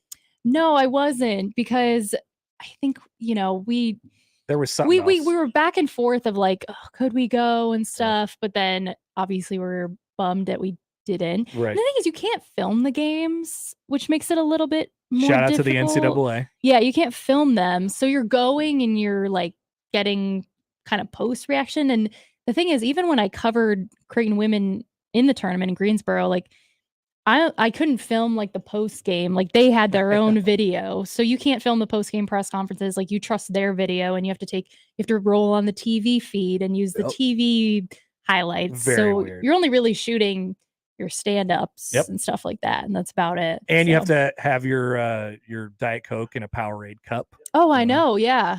Because I'd like try to walk on. They're like, wait. Like you can't. And I'm like, oh, okay.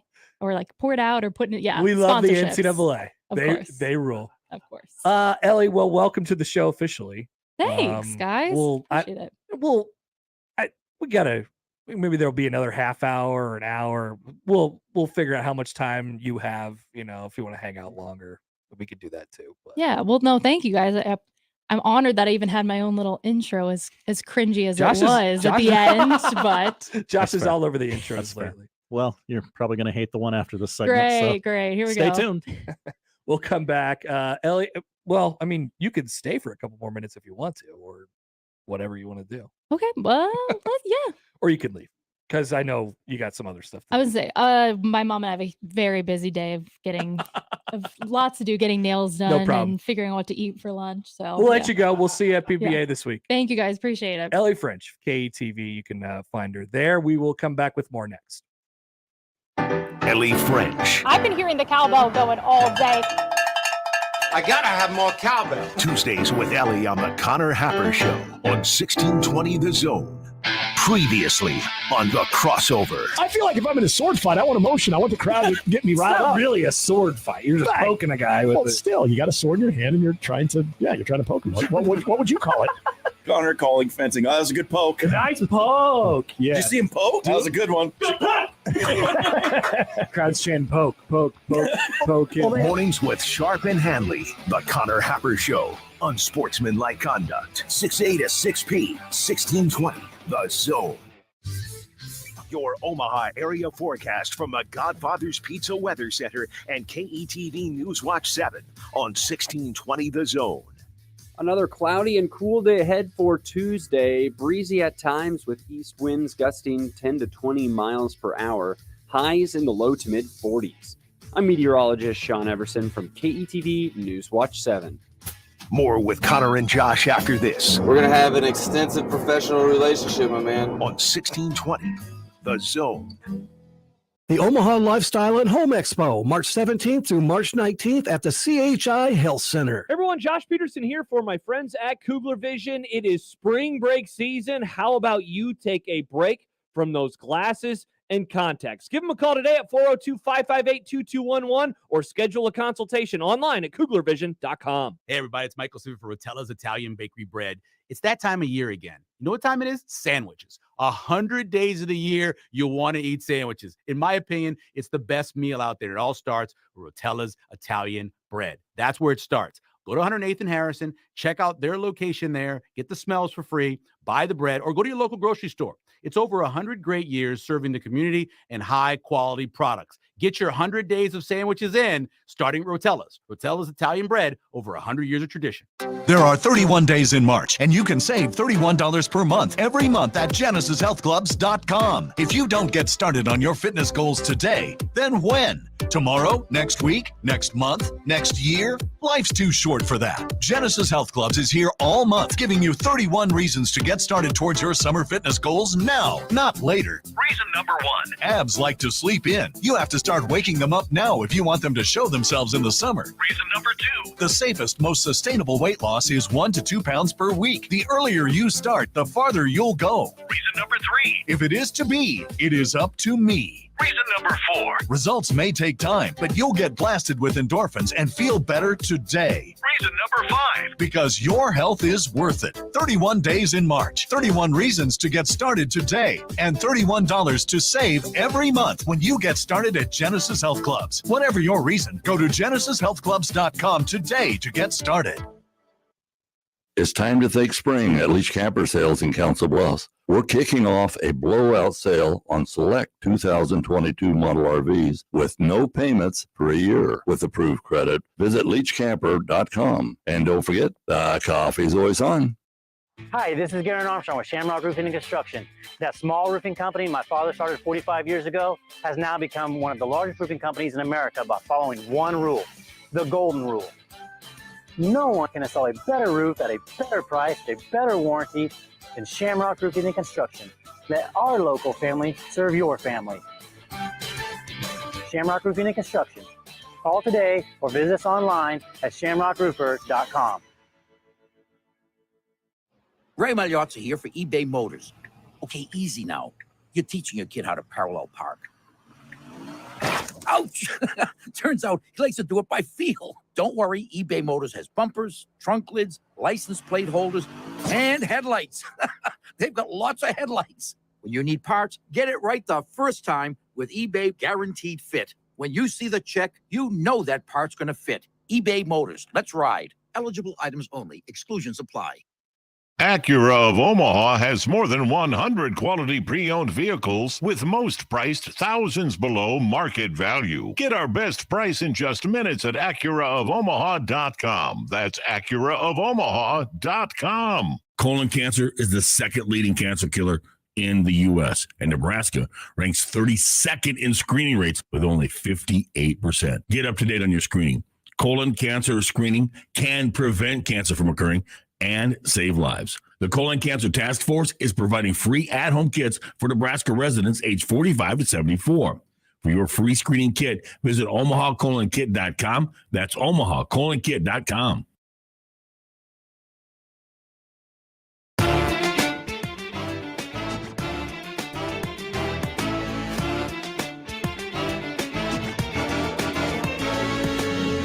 Josh got sad because we ran out of production elements for the show. I ran out of things. I ran them all. That's all I got. You had your kid doing a stinger. Yeah. And my kid yelling at Connor. Had a couple for Ellie. By the way, where is that picture that your wife took? It's where I is did not that? okay. I did not know these existed either. But there are individual photos of literally every person who works here in the lobby at NRG Media for you to see. Like Nick has one, I have one, Jimmy has one, and you have one. And my child walked up to this, just turned 4. He walks up to it and he goes, "Oh, that daddy." And then he points to yours and he goes, "That Mr. Josh."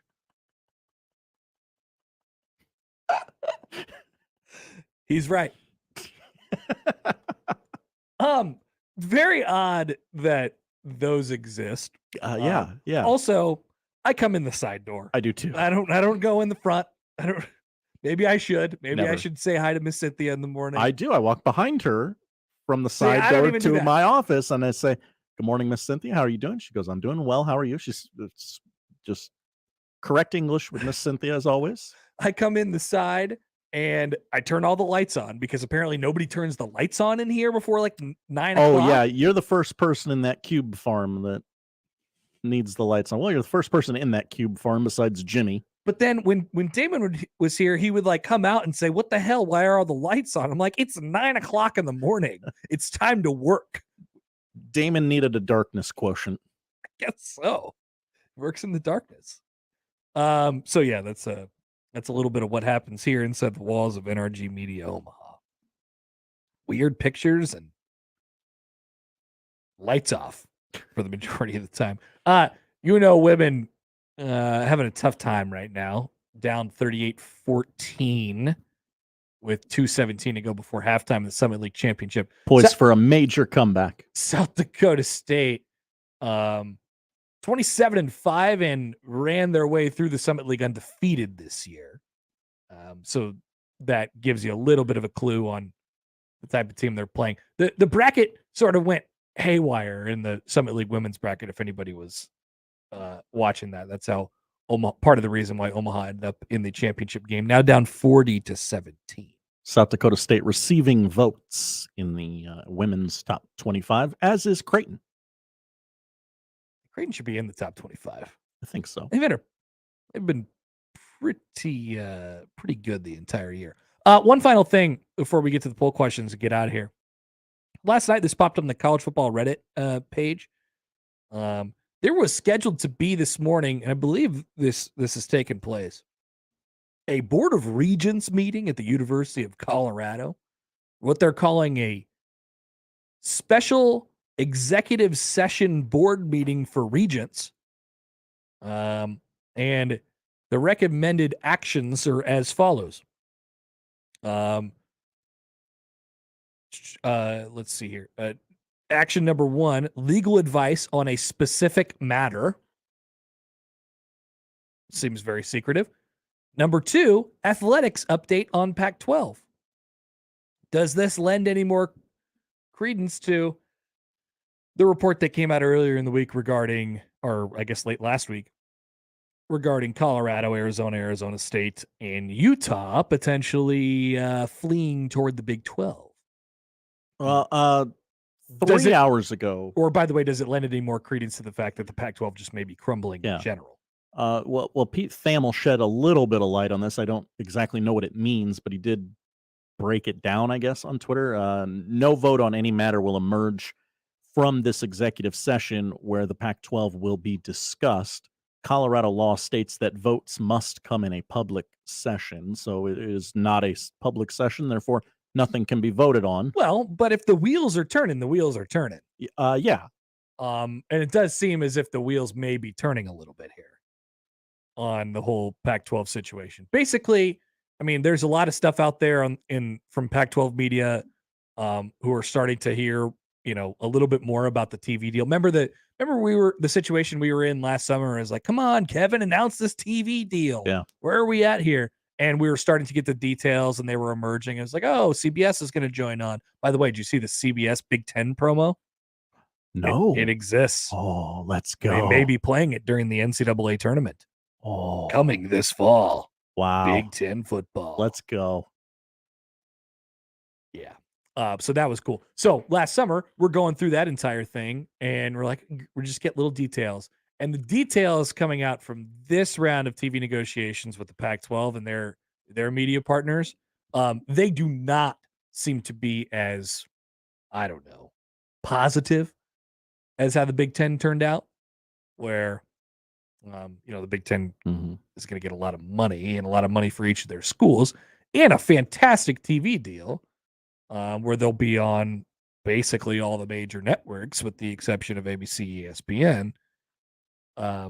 Pac-12 still looking at maybe a little, I don't know, Apple TV.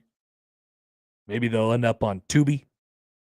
Oh, with the commercials just built right in there, mid-play. Not exactly sure what's going on, but yeah. I mean, this has got to be well, if this happens, we're going to do this. If this happens, we're going to do this kind of meeting, right? I would think so.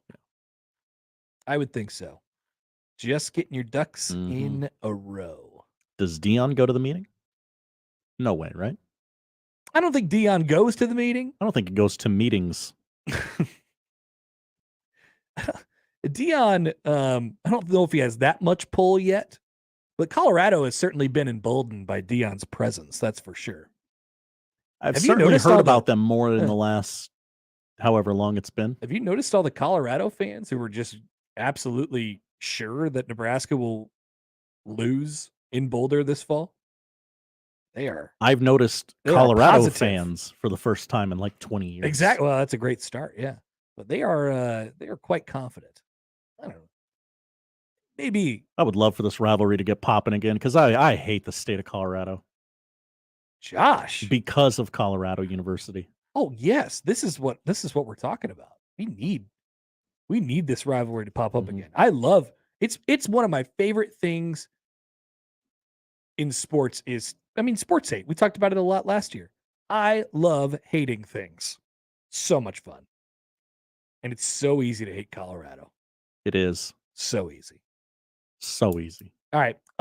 We will take a quick timeout. Poll questions, tell you what to watch on the other side as we draw toward 2:00 on 1620 The Zone. But first, we'd like to remind you about something. And that, of course, is the deal of the week, right? Which is to Early Bird Zone Deal this week. You don't have to wait the weekend for brunch. Delicious breakfast, lunch items served daily. Early Bird offers everything you can get for breakfast: pancakes, eggs, Benedict's, omelets, beverages. Dine in, carry out, any way you like it at Early Bird Brunch today in Blackstone District, Shadow Lake Town Center, and now open in Regency. $25 vouchers, 2 of them. That's $50 value for just $25. Half off, 1620thezone.com on Friday at 9. Now live on Twitch, YouTube, and 1620thezone.com. One of the Nebraska Lottery's most explosively fun promotions is back. Cash Blast. Until April 18th, buy a 2x2 ticket, enter the voucher number, and you could win $5,000 or $500. If your winning voucher is from a 7-day draw ticket or a multiple of 7 ticket, your prize is doubled. There will be 7 weekly drawings and 14 total winners in Cash Blast. So play today. You'll have a blast. But that goes without saying. 2x2 top prize odds, 1 in 105,000.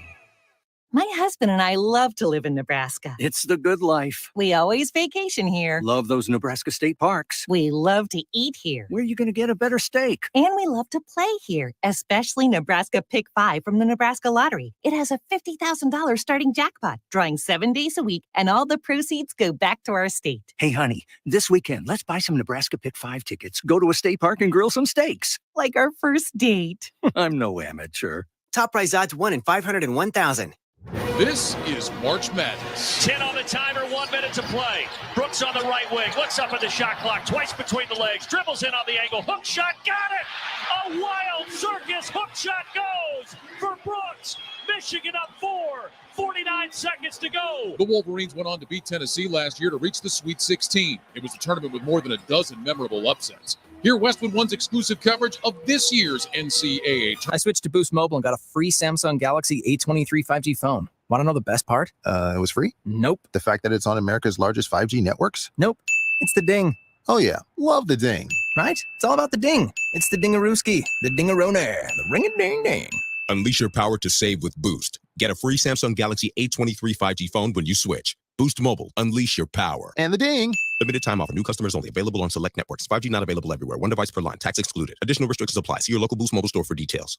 What you've heard about probiotics is probably wrong. I eat yogurt, so I don't need to take a probiotic.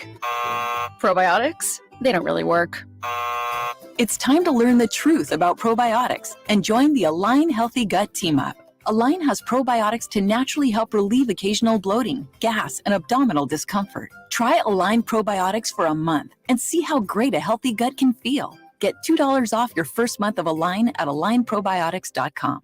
Does eating at home have you singing the blues? Stop by Cops at the Shadow Lake Town Center, 180th and Center, or 72nd and Jones to grab a delicious pizza, burgers, fresh salad, and some tasty charred wings. They even offer keto crusts and an extensive variety of shareable appetizers. Dine in, carry out, or delivery. Cops, now with 3 convenient locations to serve you. Shadow Lake Town Center, 180th and Center, and 72nd and Jones. Click copspizza.com to see the menu, pizza, and so much more. Your Omaha Maverick hockey team welcomes North Dakota to Baxter Arena for the opening round of the NCHC Conference Tourney this weekend. Pregame is at 6:45 Friday. Puck drops at 7:07. It's UNO versus North Dakota on your home for Maverick hockey. News Talk 1290 Coil. From sales to service, the Woodhouse team provides insights and solutions to get you on the road faster and keep you on it. And if you're looking for the extras like accessories, extended warranties, or service contracts, they've got those also. Plus, they'll tailor the experience to you from shopping and buying at home or the more traditional route at one of the 18 conveniently located dealerships, bringing you more every time. Shop with Woodhouse. The brand new Dollar General Distribution Center in Blair is now hiring. Starting wage is up to $22 per hour with benefits including medical, dental, vision, 401k, and a $2,000 sign-on bonus. Apply today by texting DG Warehouse to 25000 or online at dollargeneral.com/careers. Again, apply today by texting DG Warehouse to 25000 or online at dollargeneral.com/careers. Dollar General can't wait to have you become a team member at their brand new distribution center.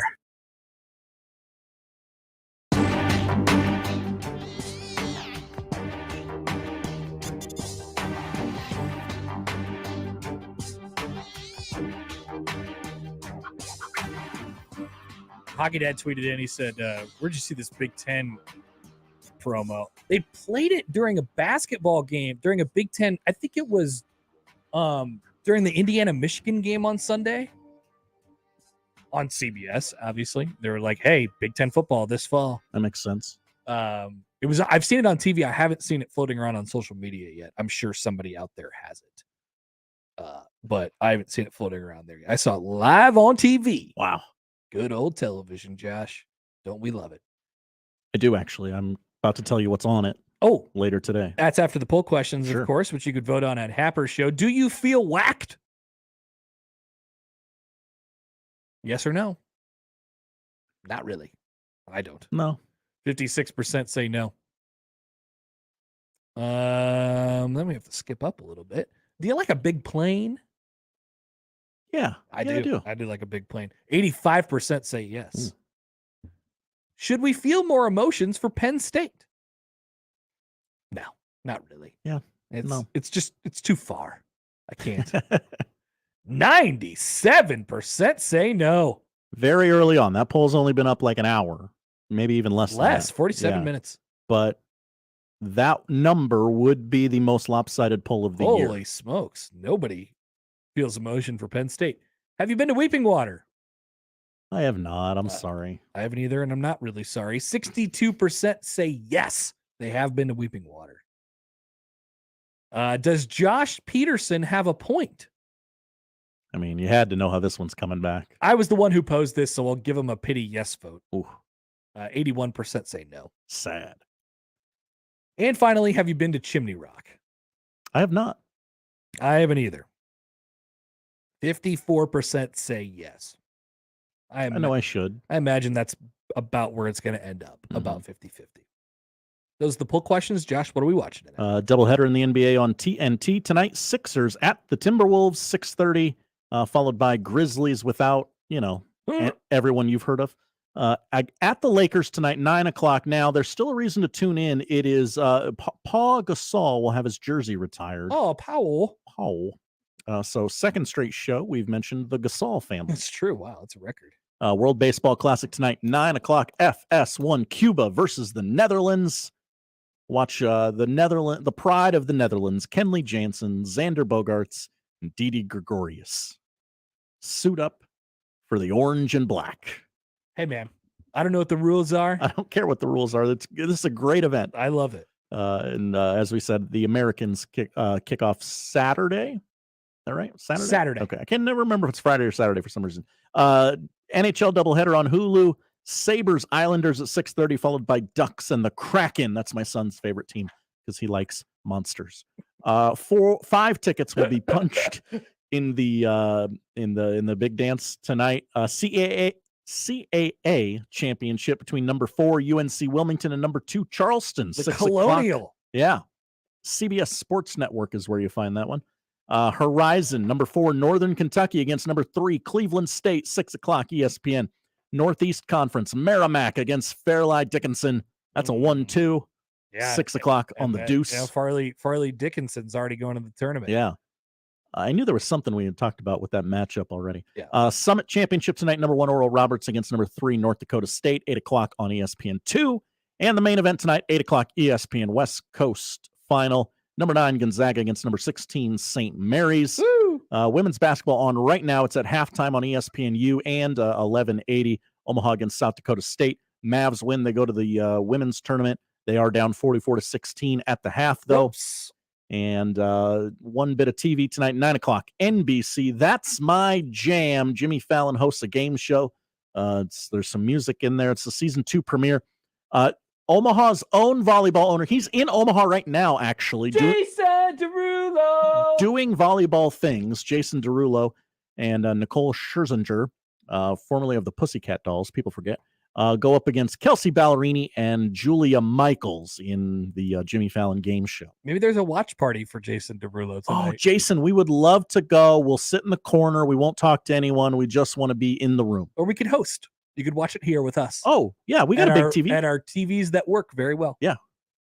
Thank you, Josh. Thank you, Connor. That is the show. If you missed anything, 1620thezone.com is where you can find it. Crossovers next. Live from the Host Coffee